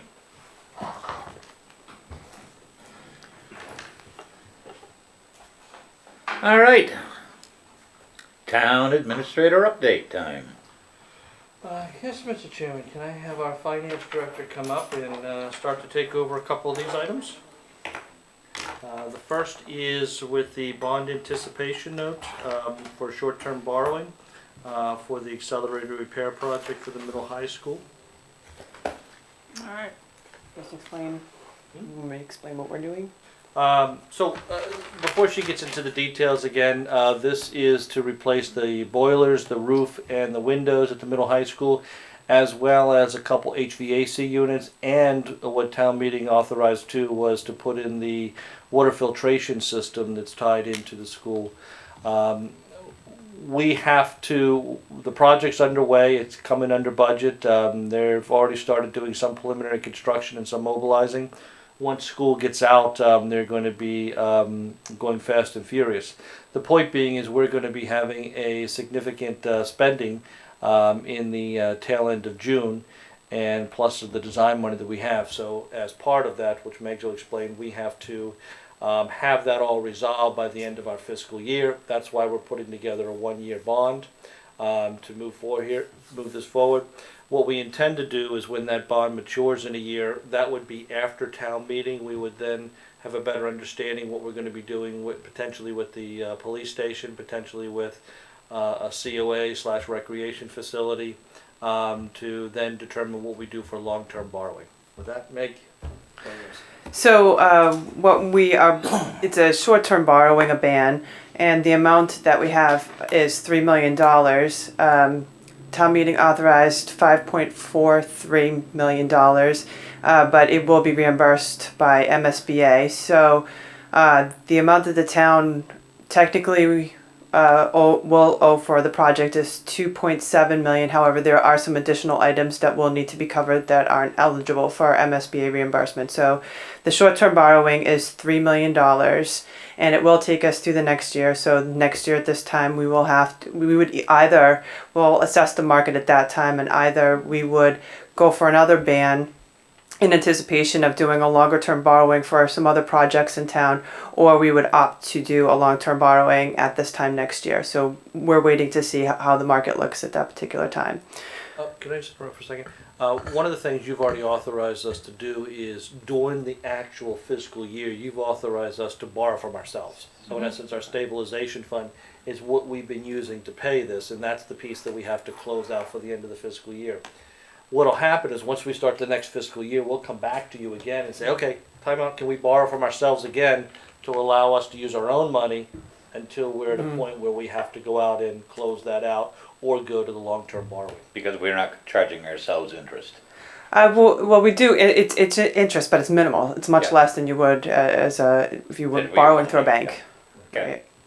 So what I have here is a massive packet to be signed. All the blue stickies need to be signed by the Board of Selectmen, and Lynn is here to certify the votes. So if I could have all of you sign. Well, actually, I think First we'll have to have a motion to approve. And I think that's in your packet. Motion.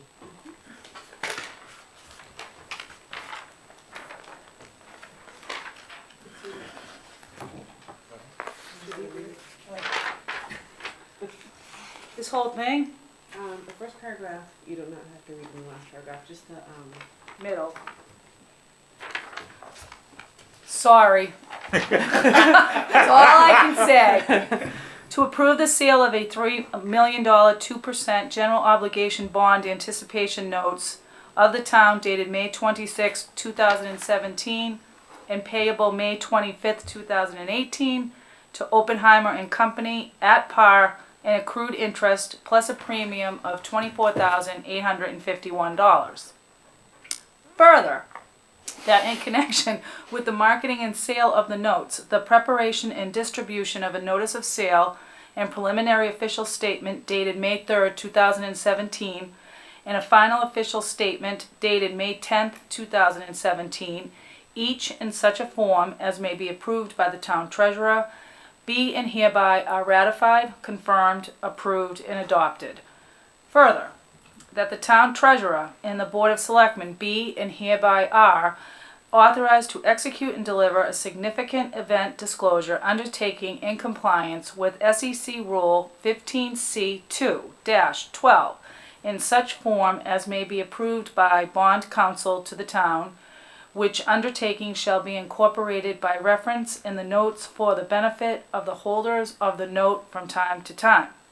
Further, that we authorize and direct the treasurer to establish post-issuance federal tax compliance procedures in such form as the treasurer and bond counsel deem sufficient, or if such procedures are currently in place, to review and update said procedures in order to monitor and maintain the tax exempt status of the notes. And last further, that each member of the Board of Selectmen, the town clerk, and the town treasurer be and hereby are authorized to take any and all such actions and execute and deliver such certificates, receipts, or other documents as may be determined by them or any of them to be necessary or convenient to carry into effect the provisions of the foregoing votes. Would anyone like to second that? Second. Okay, we have Jim, thank you very much, Ms. Barone, and a second. Any further discussion? Just for I want to provide the interest rate that we received. This was competitively bid. There were 5 bidders for this, and the final interest rate was 1.1693%. Now that includes a bond premium of $25,851, but that rolls into... Yeah, we used to be able to close it out to the general fund, but with the Mass Municipal Modernization Act, you can no longer close it out to the general fund. It has to be applied to the cost of the project. What did you say for interest rate? 1.1693%. Now what that is, you see a coupon rate of 2%. Oh, that's right. Okay. Then you subtract out Yep. the premium, Yep, which then gives you a net interest, which then gives you a real interest rate of 1.1693%. Just so anybody would understand, in case they remembered that first paragraph that I read. That's correct. Could you repeat that first paragraph? Any further discussion? Being none, all those in favor, please signify by saying aye. Aye. Opposed? 5-0. I guess we have to sign stuff with Lynn. They are, but not all of them need to be signed by all members. A lot of them need to be signed by Helen as clerk, right? Clerk Alan? of the board. What? Alan needs to sign that. I'm the clerk. Oh, who's the clerk? I'm sorry. I don't think we ever voted it. We never voted a clerk.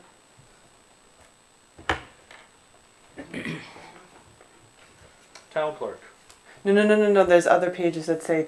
I've got Go one here back. that says Clerk of the Board of Yeah. Selectmen. Make a motion to appoint Helen Maroney as the clerk of the Board of Selectmen. Second. Further discussion, hearing none, all those in favor? Aye. Aye. Aye. Those opposed? I feel Ayes have honored. it. You get the sign. Yeah, when we have to spend $3 million. So, Mr. Chairman, the next thing that we'd like to update you on is you should have all received your monthly reports on expenditures for each department. With that, we have one item that we want to talk about tonight. Actually, there's 2 items that are in process. One is after we set the annual town budget and we had our fingers crossed there would not be any more snowstorms.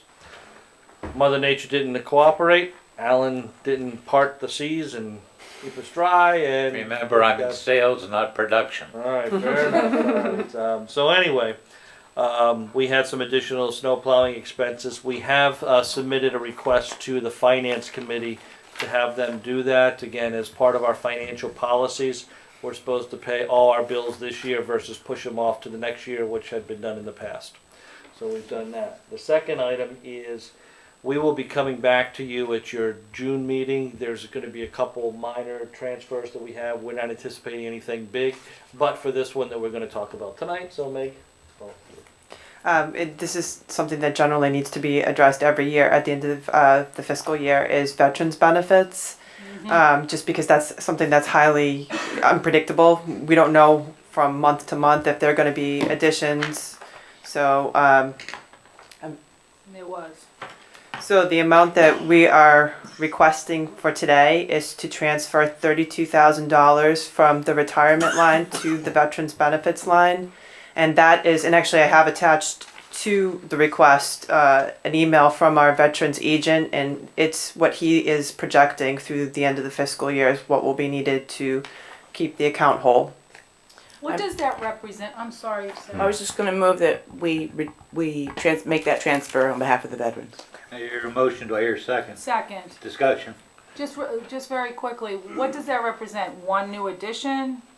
Oh, this You 30, know? the 32,000. Yeah. It's just that we generally tend to budget that one low. Oh, Right. lower than like every year. It's always over, and we could make it higher, but we're adding money every year. we are adding money every year, but it's still low. So it's not necessarily there's one new veteran, No. it's just the costs may have Yeah. changed. So it's services, and those Yeah. services could be fuel assistance, those services could be medications, they could be Gotcha. burial rights, they could be many other things that That Ken happen. produces. Yep. I think, this is a double-edged sword, because if Ken's doing a good job, then he's pushing more money out to the veterans. Yeah. He's doing a great job, we're getting more bills. Or- And it happens year over year. Yeah. So, he's making sure that everyone who's taken the time to serve in our armed forces are getting the care that they've earned. They should. And so in essence, he's doing a great job. So we have this form to sign by all the selectmen at the bottom. Is that And the this same will as also this one be- that says sign? You got it, same as that So do one. we just want to sign that one instead? Ron, why don't you go ahead and sign that one, just swing it on through, Okay, that works. please.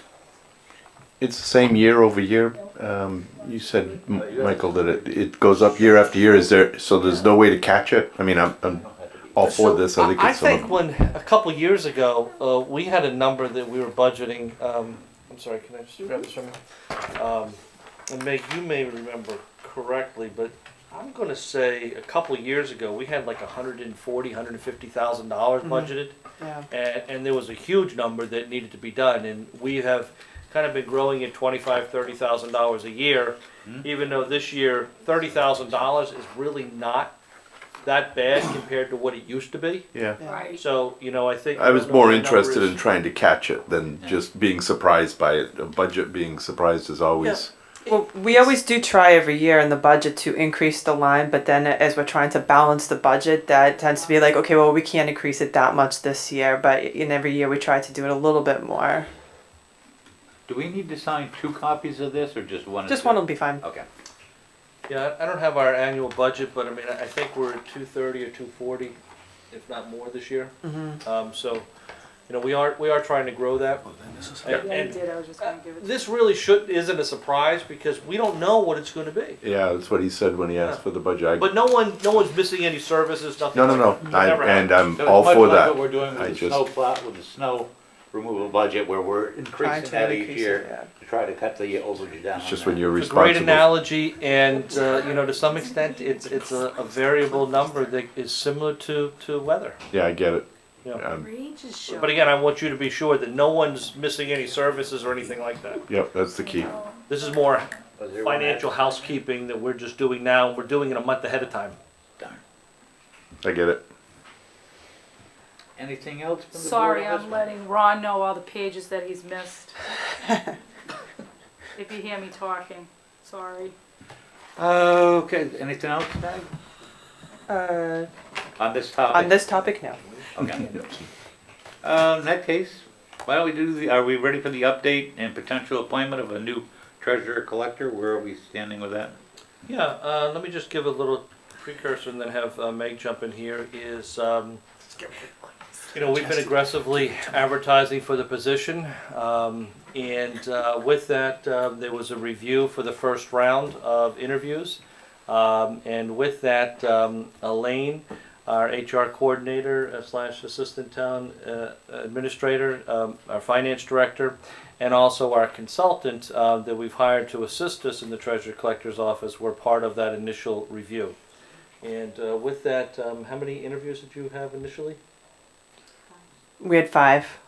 We had 5. We actually had another one scheduled, but someone didn't show. Yeah. Who was a treasurer collector in another town. I think of the 6 that we scheduled, 3 had municipal finance experience in being a treasurer collector in another town, and the other 3 were from the private sector. After that round was done, then there were 3 finalists that were put together.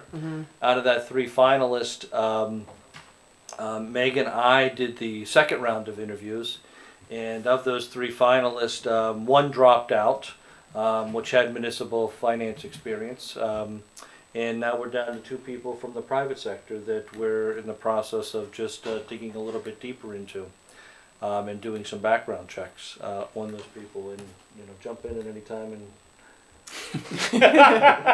No, she's just gonna go ahead and take it. She's gonna do that. So, I think, at the end of the day, Meg's gonna make the final decision of what to, they're both qualified, both of them are from the private sector. We've spoken to our consultant who has, had the ability of, providing the necessary training to move someone, into municipal finance, which he's geared up to do, so we have those resources available to, there's some nuances that happen with the treasurer collector's roles and responsibilities and laws and regulations they have to follow, which is somewhat complex. But by having that additional consultant, which you could also describe as a mentor, involved here and do the training, we're very confident that either one of the two people that we have as finalists, and again, both being from the private sector, could and would do a good job. And there's some meetings scheduled for tomorrow, I believe, with them, or at least one of them, to pursue a little bit more. As part of the reform with the finance department is, after Meg has her final recommendation, there is a need to consult with the chairman of the finance committee and also the chairman of the capital outlay committee. Once that's been done, then we'll move forward with a recommendation. My hope is that they'll be 100% behind this as well, and we'll be able to move forward with a final recommendation. Just for your edification again, the board does have 15 days to reject any appointment that's done. But again, I anticipate we'll get the support, because these are both good qualified candidates, and we'll get that with good recommendations, that we'll get that support from the two chair people. Are you at all concerned that the candidates just have the private experience? Like, how long is the duration of training for somebody to enter into the municipal world? Actually, the consultant that Michael had mentioned, they're helping us out right now, and he's excellent. He has developed, he did this in Dennisport, created a matrix of the skills that are needed to develop a treasurer collector, and he will bring that matrix to us and help that person get up to speed. There's also treasurer collector school at UMass Amherst each August, and it's a 3-year track for treasurer, 3-year track for collector. But throughout this duration, this consultant is available to us. And how much will that cost the town, this education that you will be providing? The UMass Amherst, Yeah. or well, that's already built into the budget, and we've been paying it every year. Yeah. Okay. We do that every year with both our assistant treasurer collector, and also. Oh, okay, so finance this is an director. ongoing, that everyone gets this training, whether or not they're just coming into it. Yeah, there's a certification process, a Okay. 3-year certification for collector, 3-year certification for treasurer. I gotcha. So 6 years for combined positions, but as part of these programs, there's annual updates that any new laws and regulations come into play. The one thing that I was most impressed with after hearing the results of the first round of the interviews is our two finalists did extensive research in trying to understand the nuances between municipal finance, treasury collector versus what they've done in the private sector. And our consultant and the two ladies next to me, the smarter ones than I, No argument. clearly felt they put the effort into it to understand how to do that, and they were all impressed with how well they understood where those were and what they need to learn in order to do that. So, we have people that, both people have, financial backgrounds and undergraduate degrees and everything, and we're excited with it. And I think it speaks, the amount of research that they did, the thing that impressed me is it speaks to drive. They want the job and they want to do it the right way. And to me, that's what really impressed me. Yep. Yeah. I agree. Agreed.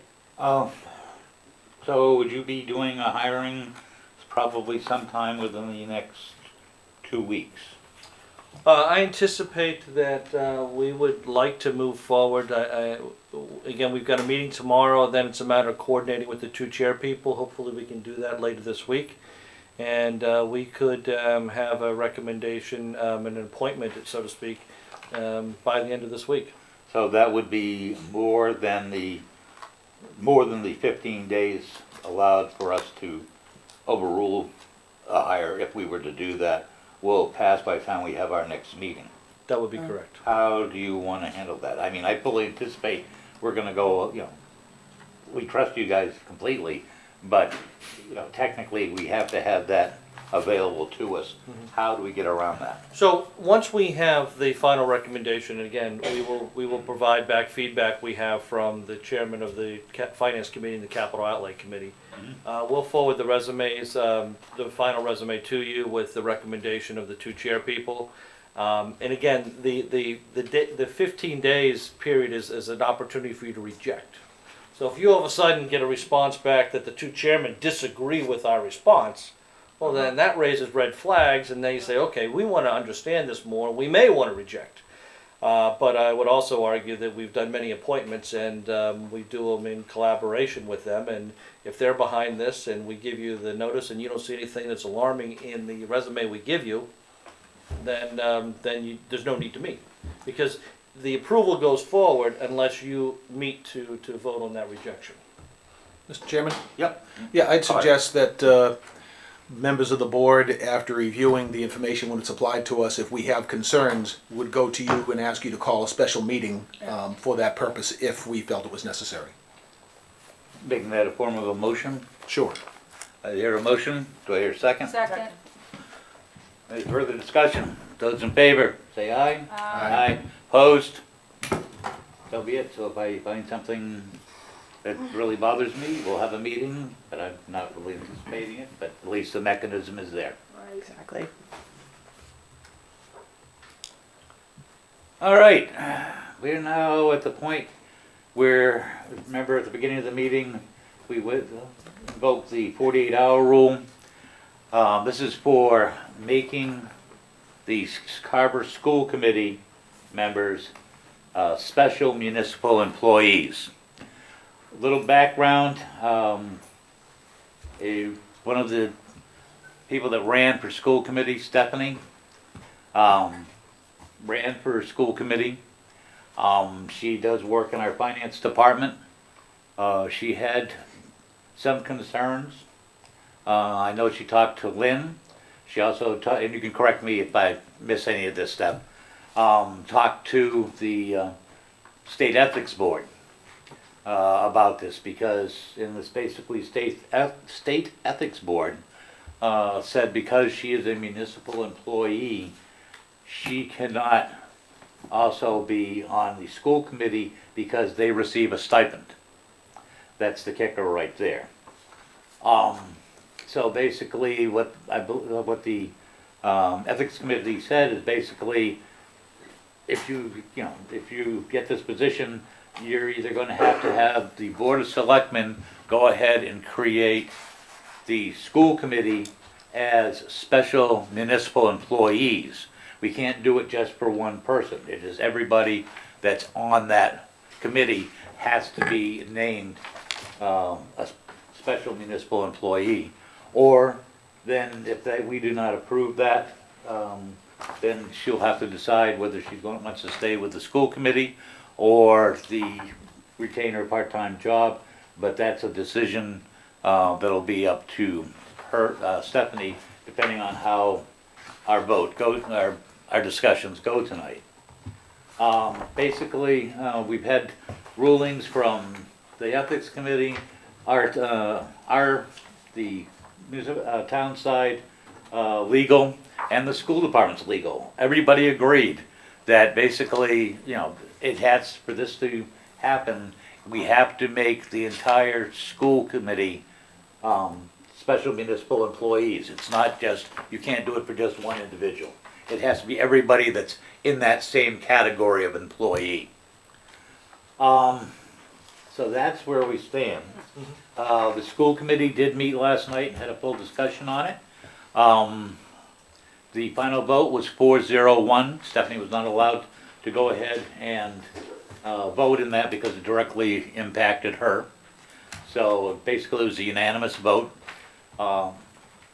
If you weren't here for the beginning of this meeting, by rule, if it wasn't part of the agenda, technically it has to wait, should wait till our next regularly scheduled meeting on which would be June 27th. However, I did ask the board, and the board, if someone wanted to make a motion, we invoked 48 hours of something unanticipated occurring within 48 hours. The chairman, we can go ahead and bring this before the board.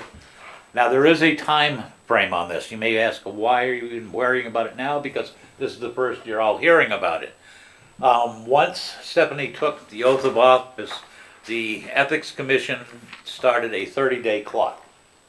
And correct me if I'm wrong, Stephanie, that clock cannot be reset, cannot be extended. Correct. They did say that if the issue is not... I'm sorry, Mr. Chair, could we have Yes, Ms. Stephanie, Clardy will you up wanna here, come on up, please, so the public can hear her?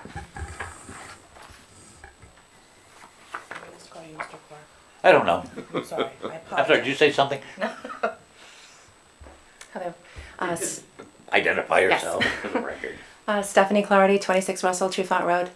I did have a discussion with Amy Nee, who is an attorney at the Mass State Ethics Commission today, asking her that specific question. And she had said that there is not a way to extend the 30-day period.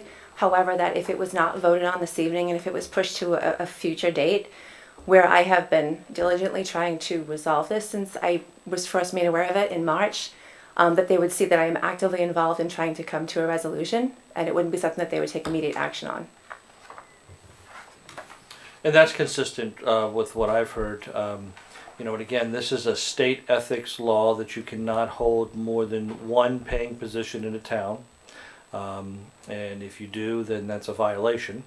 They do give you 30 days to cure. I've spoken to 3 attorneys at Koppelman and Page. I've spoken to 2 Ethics Commission attorneys, and as was said by the chairman, the school committee's attorney has gotten involved in this as well.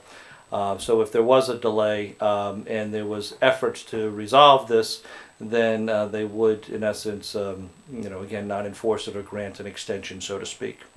The one thing I do want to add is that this is not about Stephanie. This is a policy issue. This is not about an individual. This is about a board. This is about how the town operates. And just for some clarification, and just for some context, is under current state law, is that on the school committee, if you're a teacher within the school department in the same town, you can't serve on the school committee. The same thing, however, on the town side, if you're a member of the Board of Selectmen, you can be an employee of the town under state law.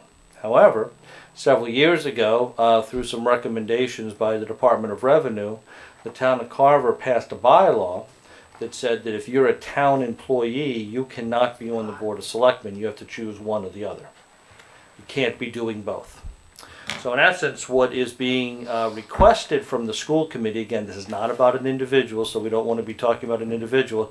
This is about whether or not the school committee as a whole should have special exemption, which basically lowers the ethics standards by allowing people to have more than one position in the town to serve, you know, again, both of those positions.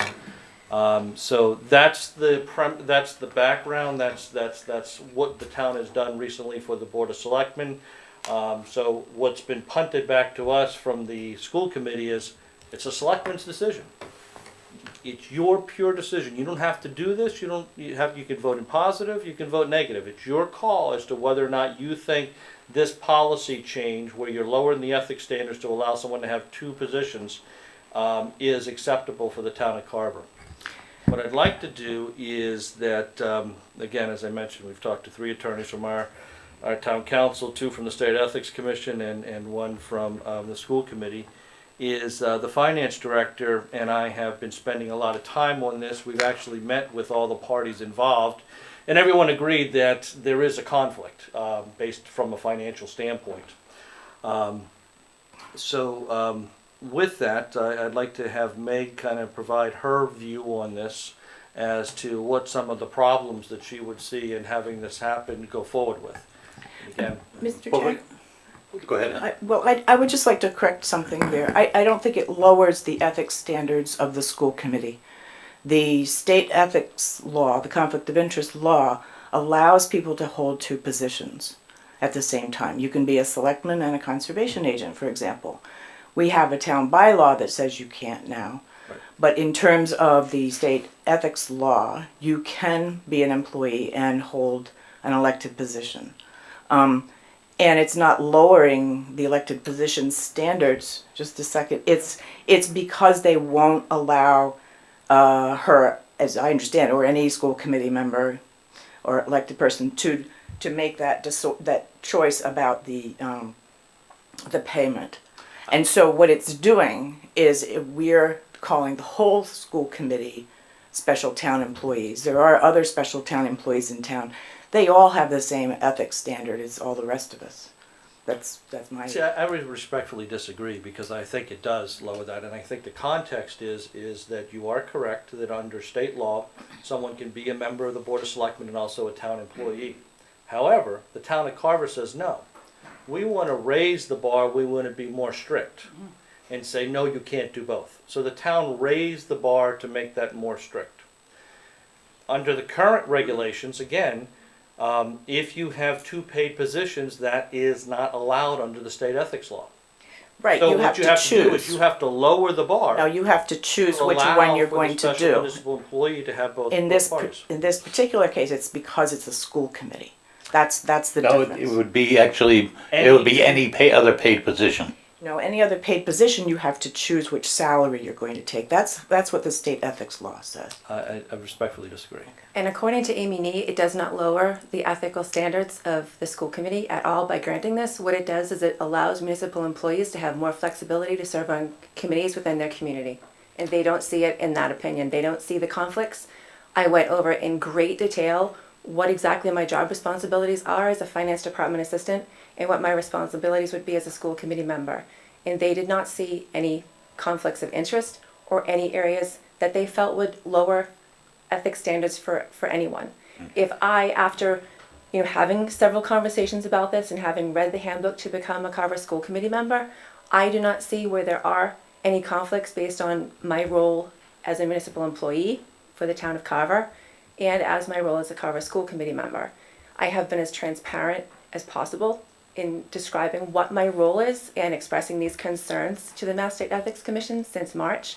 And they don't share the opinions of the town administrator. So, Mr. Chairman, I think we need to hear from the finance director. Right, and also, I want you to fully understand, even though this came about because you ran for the school committee, this is not really about you. I agree entirely, No, Mr. and Donowski. This yeah, is and I about understand that. a policy of the school, the whole school committee, Mm-hmm. not Stephanie as a member of it. It is for the whole school committee. Meg, if you please. Well, I guess what I would say is that in terms of a financial office, the real key that you need to have as a member of the finance department is objectivity. And so there can be part of it is the appearance, is there objectivity, is there there isn't a related party, there isn't any kind of interface between that's inappropriate. And I'm not saying that it is, but the idea is that there has to be objectivity. So when we approach any position in the finance department, it's always approaching it as a third party would. And sometimes even without, it's not deliberate, but you may bring, if you were in a board or a committee, you could bring a bias, having listened to a meeting and saying, yes, this seems completely appropriate. I understand where they're coming from, but the accounting or treasurer or assessing has objectives that have to be met, and that may not be occurring if you are bringing a certain bias from another department. One thing before I open it up for discussion, one thing is about is if we take this action. Yeah. Now, a couple of different things. The Board of Selectmen can take this action, and then we can rescind it whenever we want, which I would like to avoid, because if we do this, I would think this would keep going forward, because we could go ahead and say, well, okay, with Stephanie it was all right, but this person, Right. no, we'll have to revoke it for that. And also, because of the fact that it is the board, you can't take it into account that just for the individual that's Right. pertaining to now. Because technically, if we did this and Meg lived in town and there was nothing in her contract that said she couldn't run, she could run for the school committee, and if she got elected, she'd be able to serve on it. And I think that the finance offices are particularly tricky in that manner just because everything does have to be transparent and you don't want any sort of related party aspect to it. Now, we don't have that a discussion with, and I did have that specifically with the State Ethics Commission, and they did understand the financial dilemma that we have with this because, you know, when you have a small town and you have, in essence, two people that are overseeing payroll expenses and so forth, occasionally, you know, one person, you know, goes away on vacation or takes 2 weeks off. That means the other person has to do it. Because one of the things they had suggested, well, is there a way that you could carve out the role? And where that becomes problematic is the fact of what I just described as when somebody goes on vacation. But let's keep in mind that 70% of our budget goes to the school. You know, that's where most of our expenses are paid from a payroll and expense standpoint. So it's not something that we could carve out, you know, and all of a sudden we would then, you know, someone only be able to work a handful of hours per week. And then what happens when the other person goes on vacation? Well, somebody's school got to do the work, but then they'd be conflicted out. So we even looked at trying to design the position to allow for this, but being a small town, we don't have the resources to do that. And you know what Meg initially said with the objectivity component of that, this isn't about an individual, this is about a policy. And that's why the finance director and I are strongly opposed to the Board of Selectmen moving forward with making the school committee special municipal employees. Okay, before we go any further with more discussion, could we have a motion to do this? Because if we don't have anybody, if nobody makes the motion, there's no sense even discussing this anymore. So. I'd like to move that we make the school committee special municipal employees. Okay, I have a motion. Is there a second? I'll second for the purpose of discussion. Okay, seconded for the purpose of discussion. Proceed. Who would like to be first? Helen? Okay. Yes, you may. I have 2 questions and then 2 comments. My first question, and it's really clarification on why wouldn't this have been vetted before the election? And instead of putting us in this quandary. And 2, if the person who, I don't want to use the name because it is about the policy and the person. If this person who works in the finance department, we get this voted in, will she have to recuse herself on every school committee vote that has to do with the school budget? Not according to the Mass State Ethics Commission, no, I would not. Okay. Or whomever the person would be, may not. When I say that I went in detail, I went in absolute detail because I would not want to do anything to hinder, you know, my role for the town or my role for the school committee or to hinder the school committee. Thank you. And then my 2 biggest concerns about this is number 1, changing the whole dynamic of how the school committee works. But more important, the residents of the town, and I lived through this vote, worked hard to change the bylaw for the Board of Selectmen that you can't, you know, be an employee and serve.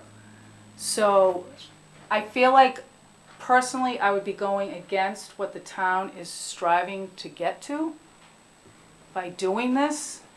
And then my second, coming from a financial background with a lot of auditing, I respect what the state is saying, but I respectfully disagree, Stephanie. I think that this position will be put into a very difficult situation working in a department that is a lot of quality control with finances and trying to maintain that balance of objectivity, even though in your heart I know you very well. Exactly. It has I nothing to know do your with heart and your passion for this town.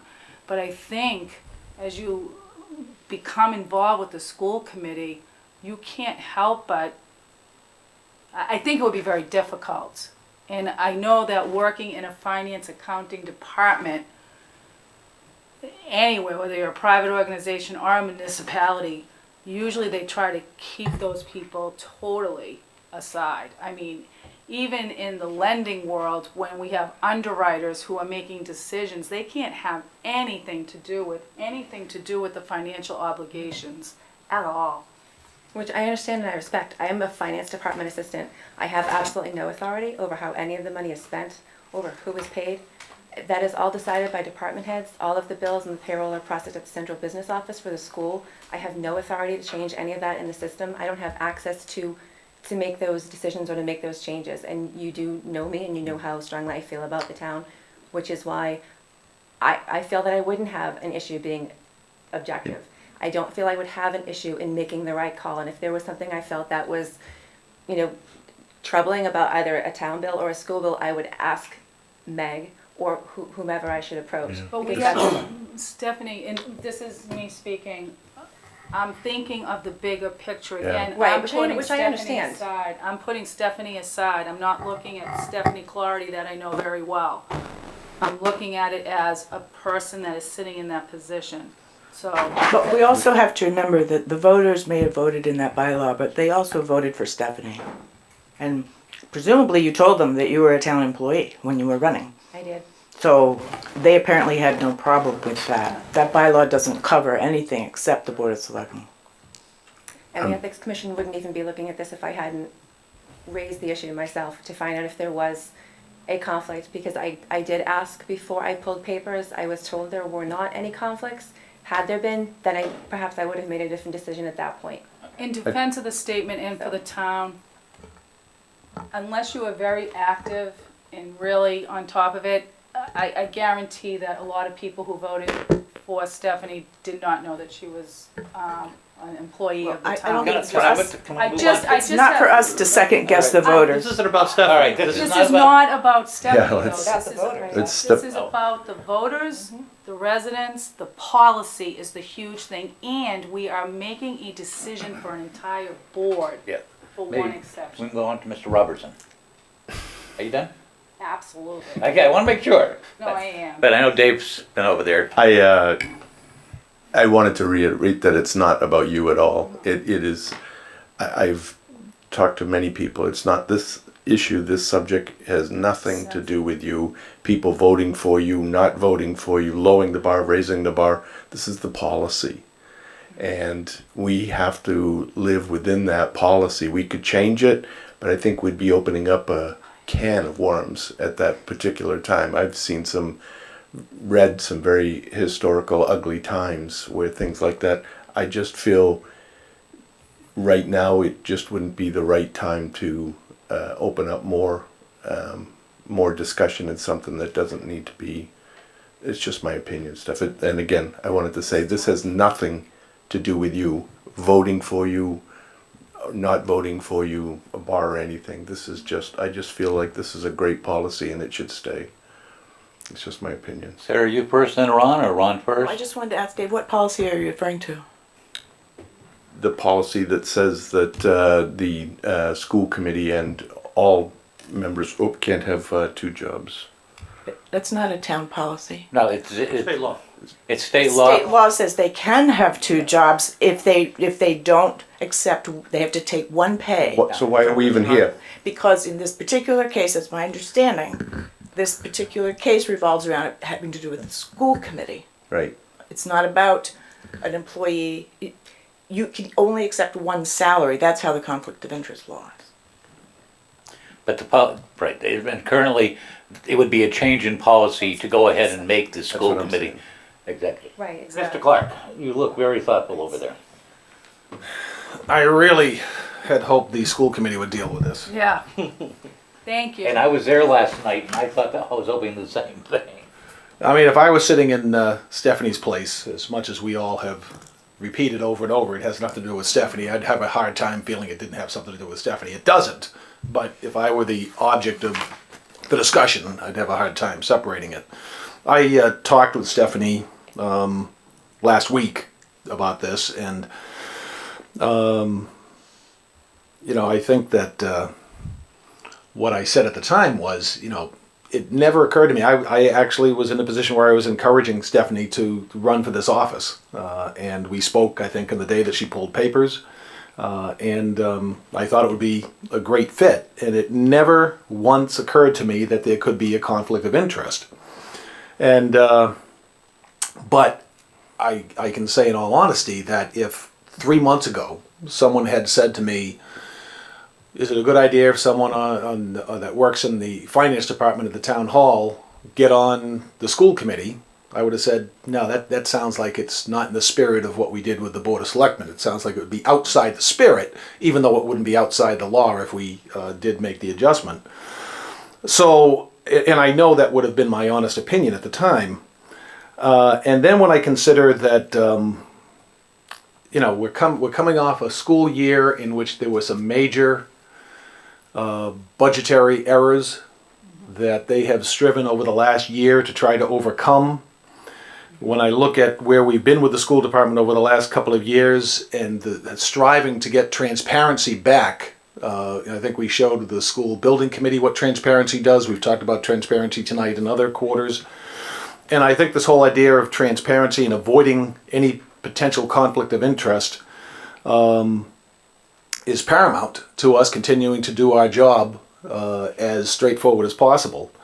And as I say, I think the spirit of the bylaw when we voted it that said a town employee can't be on the Board of Selectmen, I think this is in that same spirit, although that bylaw stands on its own and does not address the Board of Selectmen. And the recommendation of the finance director that she feels that there is conflict. Just again, looking at the position, I would have said it before, and I apologize for having been involved early on and encouraging you for this and then being put in this position. But as I have to agree with Dave that I don't see changing the policy at this time or any time. Well, I just want to point out that the Ethics Commission, it seems to me at any rate, has provided both this particular employee, this board, and the school committee a way to avoid a conflict, and that's by making the school committee. Well, they're not saying special the law's in employees. place because there is a conflict. They're saying we can override the conflict by naming a person a special municipal employee. No, the law's in place because there's a potential conflict. So if someone does not follow the conflict of interest law, for example, when an employee was allowed to be a selectman, if they didn't recuse themselves from the particular issue that involved their being an employee, if they accepted both salaries, those would have been conflicts.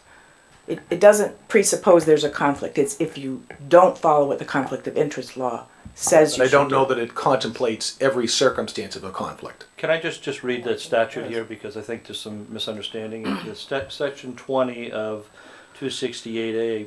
A conflict of interest law generally prohibits a municipal employee, paid or unpaid, Sarah, appointed or elected full-time or part-time, from having a financial interest directly or indirectly in a contract. That's determined to be two different salaries, whether you're paid or unpaid, whether you're, by definition, a school committee member is a municipal employee, and that's why the Ethics Commission says it is a conflict, and it's punishable by a fine of up to $10,000 if it's not resolved within those 30 days. The only way to resolve it is to choose one of the two positions that an individual can do, or for the Board of Selectmen to vote to create the entire school committee special municipal employees. Correct. So that's what the law says. So I mean, But right there now are- there is a conflict. But there are that two exists. ways to resolve it. No, That's my there's only one point. No, you just said there were two. Well, the two ways. One is you Yeah. can drop one of the positions, Correct. then you're not in conflict. Or the But Board of today, as Selectmen Stephanie can do the said, other. she's in conflict today. She has 30 days to resolve that. She I can understand choose- that, Michael. I understand that. I'm saying there are two ways it can be resolved. That's all I'm saying. Yeah. And we only have one choice in that. I got that. Okay. What's that? Yep. All right, I guess I'll take my turn. And again, Steph, this is one of those times where I wish he was sitting in this chair, not me. But again, it's really hard, but we have to go ahead, and we're looking at as the school committee, not Stephanie. And it opens up to me to go ahead and make the entire school committee a special municipal employee, just not in right now, But where it's there further down the road, yeah, it very well could be. Meg may decide to move to town. It's, you know, it's hard, it's kind of stinks, but I think it's not prudent, and I'm not gonna be able to vote in favor of this. Just because, you know, I'm looking at the entire, you know, the school committee as a position, not an individual person. Any other comments, or should we go to a vote? No, can I make one more comment? Yes, you may. Seeing as how the Mass State Ethics Commission is the one that would enforce this, they do not see an issue with my holding my finance department assistant position and being a Carver School Committee member. And I agree. They do not see why this has turned into the issue that it has become. I certainly didn't anticipate it to get to this point. I certainly had, you know, wished that this didn't exist. I tried to do my due diligence before I ran. I found out. I immediately tried to address it. So I hope that everyone can appreciate the fact that I have tried to be as transparent as possible in this. And my issue is that if the commission, you know, the governing agency wouldn't come after me for this, then I guess I fail to see why it's being made such an issue. There's, you know, why do you get arrested for, pulled over for going 10 miles over the speed limit? I mean, it is a rule. Mm-hmm. You know, it is the law. You know, whether it makes any sense or not. And again, it's not you, it's the school committee, and us allowing the school committee, and by extension you, but it's the school committee, that we would be making special municipal employees. And what precedent, the other thing is what precedent can this be setting for future issues like this? Is this going to... Can I also say too, as the Ethics Commission, again, there's a conflict today, so they would have to address this if it's not resolved. Right. So I think we've had all the discussion. Okay. Thank you for your time. I appreciate it. I appreciate your consideration. I know this hasn't been easy for anyone. No, thank you, Stephanie. Thank you. All those in favor of making the school committee special municipal employees, please signify by saying aye. Aye. Those opposed? No. No. The noes have it. 1-4-0. Motion fails. Sorry, Steph. Thank you. That's quite all right. I respect your decision. Thank you. Thank you. All right. Continue on, Mr. Town Administrator. yes, So we're back on you with the Carver redevelopment. I'm letting the finance director go for the evening. Oh, don't you want to stay till the end? Of course I do. It's only 12. It's only 13 after He was a young 9. child that had his teeth pulled a few weeks ago. So, Mr. Chairman, a couple updates. The urban renewal plan was approved by the Department of Housing and Community Development. You have that memo in your packet. So I believe at the previous meeting I had updated you that it had been approved for MEPA for the Phase 1 waiver. With that MEPA approval, DHCD was able to authorize and approve the project. So that is, again, approved. Now the developer has a lot of responsibilities to do from a permitting standpoint, but that's on the developer standpoint. The plan has been approved as approved by the town. Also on 5/23 at 10 a.m. there's a local emergency planning committee meeting, just for those that are interested in that. The next bullet is the middle high school track and soccer football field committee. And as you may recall at town meeting, there was money approved through the CPC committee to go forward and fund the design, engineering, and specs and project management for the middle high school the sports complex, which again includes the soccer football field and the stadium around it, as well as the track. With that, I have met with Scott Neef. I've also had conversations with the chairperson of Mr. Bentley from the CPA. And what I'm looking to do is, as part of this, we have a project manager. Now we need to go out and hire a landscape architecture / field designer and start to look at the different alternatives. One of the things we have to look at is, do we do natural turf or do we do artificial turf? and what's the size, and how should the facilities be configured. That's going to require a lot of public input as well as we go through here, very similar to what we've done with the school project. So what I've done is tried to put together a diverse committee, and I have some people that are willing to help us in this effort. Mr. Gary Garrettson has agreed to step up to the plate and is willing to help us in this project. Oh, good. Mary Ross said yes.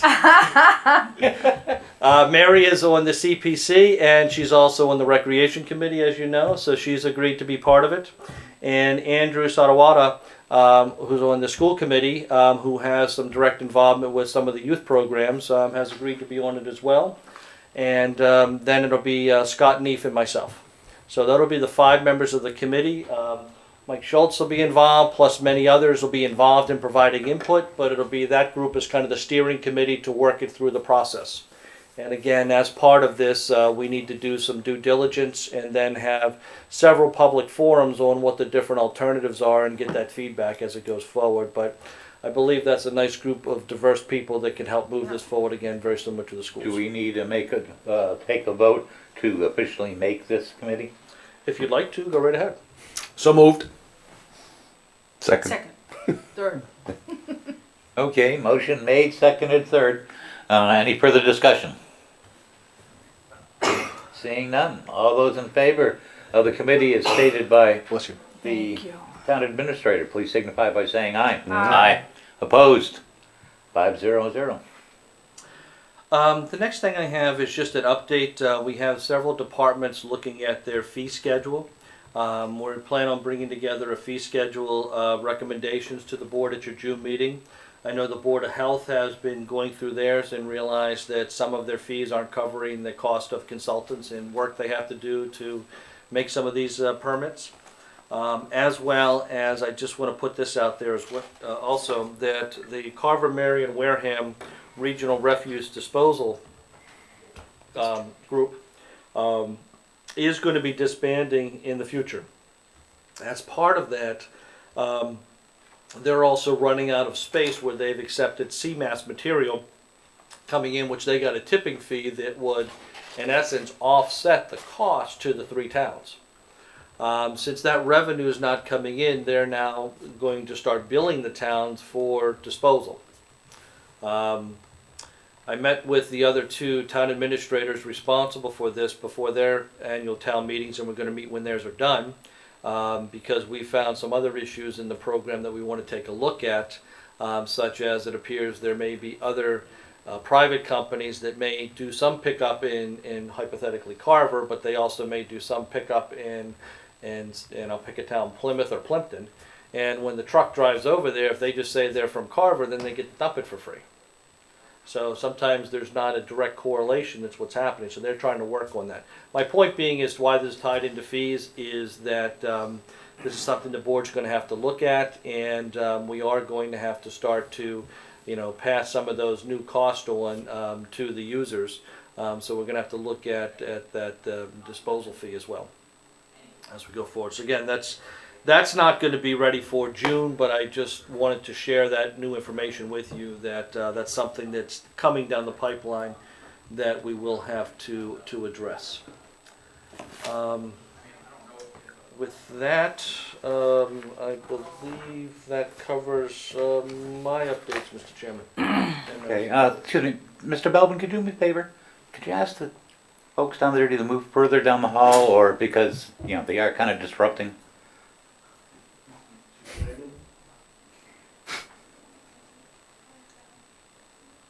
All right, Board of Selectmen update.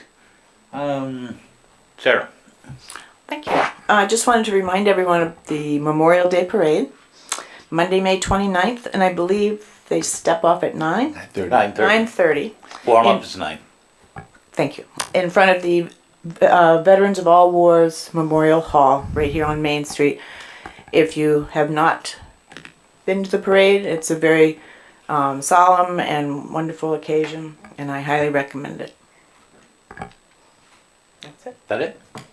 We're going to go ladies before gentlemen, so Helen. Oh, thank you. At the last meeting, we had talked about, I was going to be representing I represent the Board of Selectmen at the Plymouth County Advisory Board, and they were going to be voting on their budget. And I just want you to know that the meeting on May 11th was canceled, so I will keep you posted. But on the positive note, it gave me the opportunity, I was very pleased to be able to attend the YPAC fundraiser, which I just cannot commend the YPAC committee and everyone that has been involved with that. They do a tremendous job, and the fundraiser was, I believe, a great success. And then last but not least, I just want to thank all of the servicemen and veterans as we get into the Memorial Day weekend, because we will not be meeting until afterwards. So God bless all those families. And that's it. Mr. Robertson. Again, what Sarah said, I really can't encourage participation in either marching in or watching the parade. There's a lot of work that goes into it. There's a lot of effort. It is for an absolutely solemn occasion, and it takes very little time. We've moved the start time from 1 o'clock to 9:30 over the years. Al Dunham Sr. was a direct opponent of that move, but that's why you felt the earth move. That's right. When you made the change. That's right. So he was rolling over on that one. But anyways, 9:30 is a great start time. It gets everybody home in time to be with their families and so forth. So I would encourage everybody to come out. It's very, very well done. So is it 9 or 9:30? 9:30. 9:30, step up, warm up is at 9. Yeah. We just wanted to confirm that. Yep. Form up. Oh, I thought you said warm No, up. form. Mr. Clark. I was going to mention the parade, but that's been brought up already. I was going to mention YPAC, but that's been brought up already. And but I will again mention the parade because I'm looking forward to hearing the words of wisdom from our chairman at the gazebo. This Memorial Day. In all seriousness, it's I think it's quintessential small town coming together on a very important day, and I know that I always have a really good feeling for.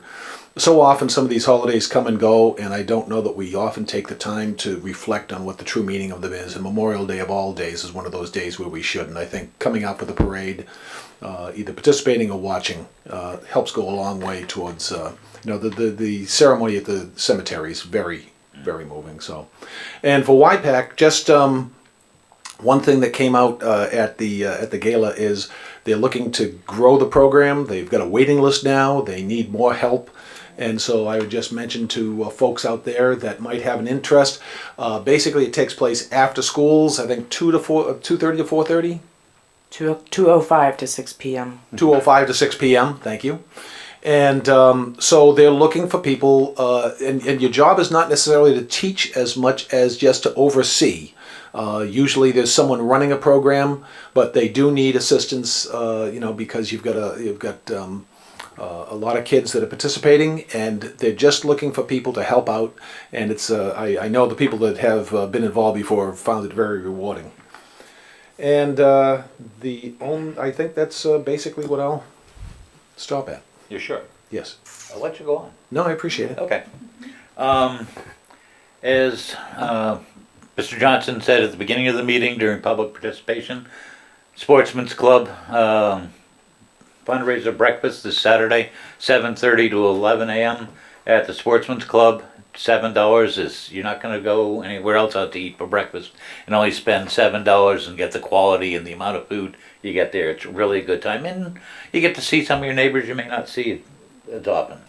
I won't mention the parade that's on May 29th that steps off at 9:30 because that's already been done.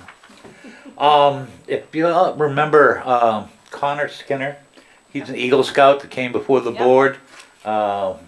And his project was to redo the bandstand. They did a lot of work last 2 weekends ago before the monsoon set in, so it's looking really good. And he's doing work. He did work today, and I was fortunate enough to be able to put in a little time. I told him I couldn't use a hammer because I would hurt myself, but they did give me a paintbrush, so it was all right. Also, he is putting in time tomorrow and Thursday. So if anybody would like to, half hour, whatever you can spare to lend a hand, he'd really appreciate it. 2:30 to 6 p.m. tomorrow. And as I said, 2:30 to they get it done on Thursday. He really wants to get this done come heck or high water by Thursday. I also want to take a minute to thank the members of Company 2 on the fire department. That's North Carver. Last year, town meeting, we did approve $25,000 for a rehab of Station 2, and that was mainly for supplies. And over the past year, the company has been doing amazing amount of work. They built a whole new training facility up there for station training. They took the kitchen and took it, a really cruddy kitchen, and moved it upstairs to a combination kitchen dining area. Before on storm standby at North Carver, we had to sleep on very uncomfortable couches or recliners that didn't recline real well. And they've now put in a bunk room up there. And the thing is, almost all the work was done by the Company 2 members, the ladies and gentlemen that work out of that station free of charge. They put their time in, and so I wanted to commend them for a good job on that. And also, a week ago Sunday, the fire department had what we call the spring brush breaker drill. If you haven't seen one of our breakers, big old trucks with big old bars on them that basically are designed for woodland fires. They go in through the trees to get to the fire. It's fairly specialized. The only other place I know of that uses the same kind of vehicles is the Pine Barrens in New Jersey. And it's not something you get to practice all the time. And so they ran a drill, and they had Plymouth, Wareham, Onset, Kingston, Rochester, Lakeville, Duxbury, and maybe one other town. So it was a chance for all those towns to bring their equipment in, as well as small all-wheel drive vehicles. There was a chainsaw station.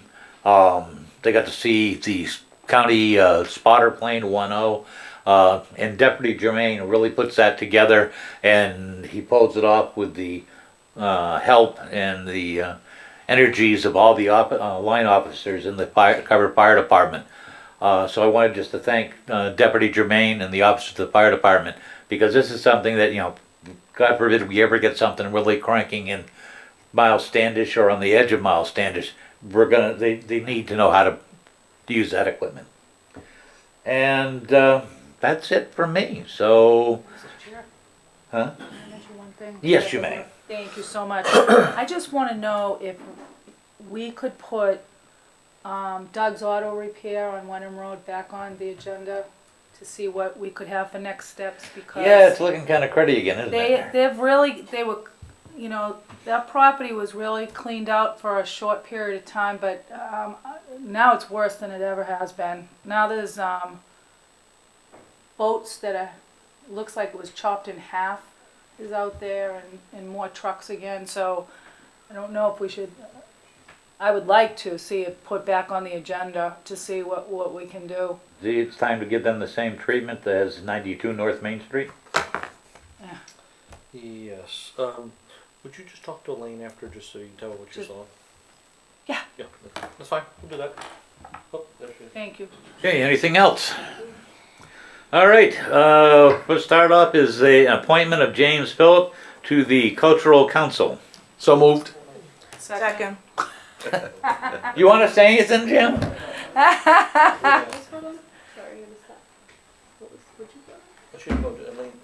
We were just doing updates. Jim Phillip, 27 4th Street, thank you. Very quickly, on the Cultural Council, thank you for reappointing me. The state says we can only serve 2 terms on it, and then we have to step off for 1 term, which is really difficult, in this town, getting volunteers. And by you putting me back on, there's a member that will be coming off in June, so this will keep it up to 5. Now, the state says we have to have 5 on that. And what we do is we get about $4,700 this year to go to arts, crafts, council on aging, presentations at the library, some music in the park. We try to spread it out according to the grants that come in. If we do not maintain that 5 level on that committee, that money, which is our tax money coming back to us, just goes to other cities and towns. So thank you for putting me on. Appreciate it. We haven't put you on quite yet. We have to vote it first. So we have a motion and a second. We have a motion and a second. It's a nice positive attitude. Yes. All those in favor of appointing Jim, please say aye. Aye. Aye. Opposed?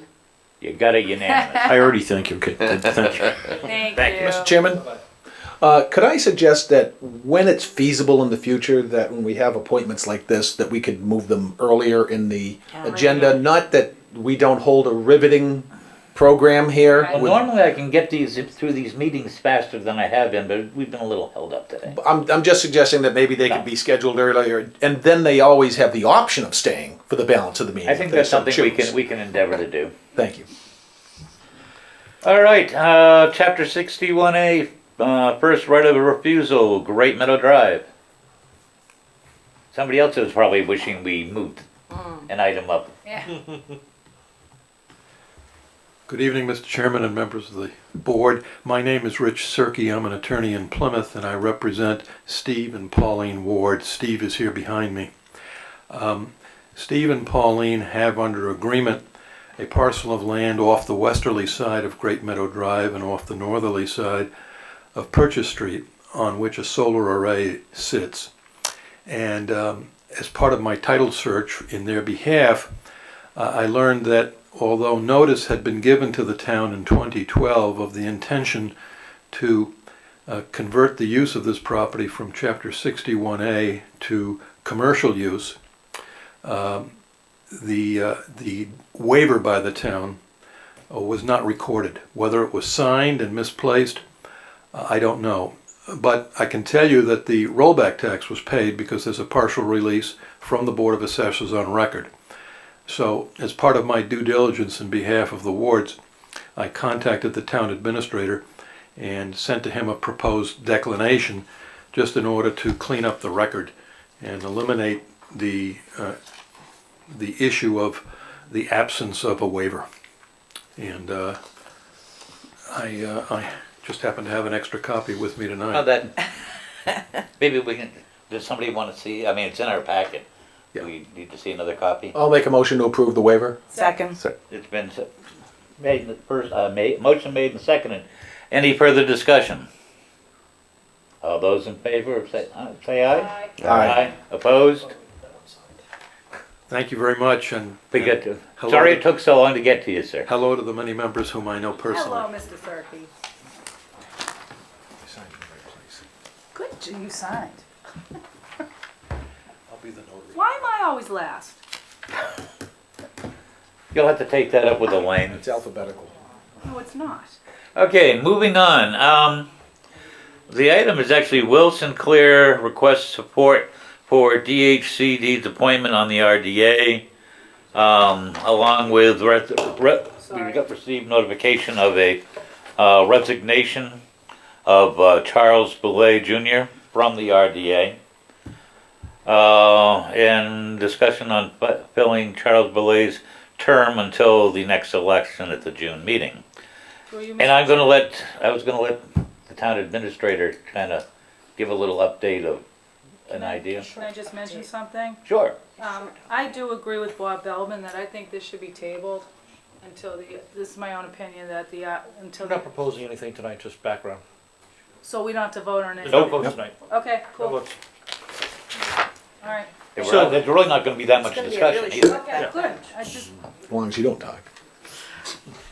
It's more of an update from Mr. Town Administrator. So again, as the agenda says, Will has made a request to be to get the support of the board to be the DHCD governor's appointee. Although we have no direct say in who the governor appoints to the Department of Housing and Community Development, it certainly never hurts for the Board of Selectmen to make a recommendation for someone to be appointed there. And again, he put that request in a few weeks ago. Since that time, Mr. Belay has resigned from the committee. So in essence, what you really have is you have 2 empty seats.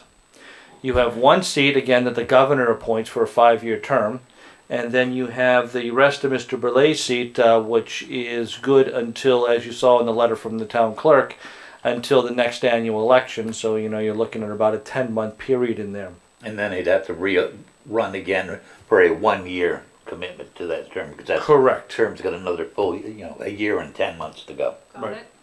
And, possibly there's actually another position that's up at that time too. So there would be, in essence, 2 elections coming up at the next annual election for 2 seats on here.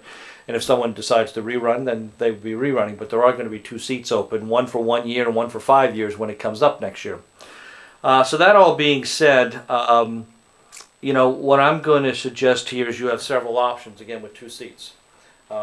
We have received several people that have inquired about the position, that are interested in serving and interested in supporting what the town's approved. So what you can do is you can appoint somebody to fill out the rest of the term, and they would start immediately. And you can also make a recommendation to our state rep and state senator and to the governor that the Board of Selectmen are in favor of having X candidate be the governor's appointee. I think what we have here is a unique opportunity where 2 seats are available, more than 2 people are interested in the position. What I would propose that you do is, again, no action tonight, but again, now given we have the 2nd seat available, which happened after Mr. Sinclair submitted his stuff, is that you put it out there for the public and give the public 2 more weeks, so to speak. That if anyone else is interested, have them submit in an application to the Board of Selectmen. And then at your next meeting, we would then have a joint meeting with the Redevelopment Authority to fill the empty seat, because again, that's an empty seat, and that would be the majority vote of the 2 boards sitting. And at that time, you could also have on your joint agenda to discuss to see if there's a common name that the 2 boards would like to recommend to the governor to have fill that other seat. Again, whenever we get people that are interested in things, that's always a good thing. And now that you have 2 seats to fill, that's my suggestion on how you go about doing that.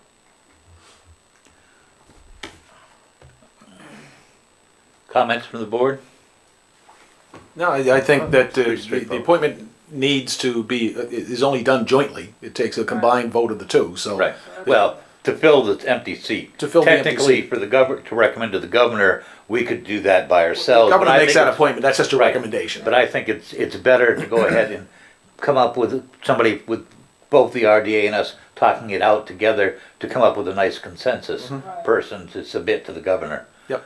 So see, we're actually not talking about this. Basically, we're putting out there for another 2 weeks, which would be, so we'll go to say June 10th or whatever the Friday is. No, 2 weeks would be May 30th. So why Uh, don't we just say to the end of the May 31st for people to submit stuff? That doesn't sound right.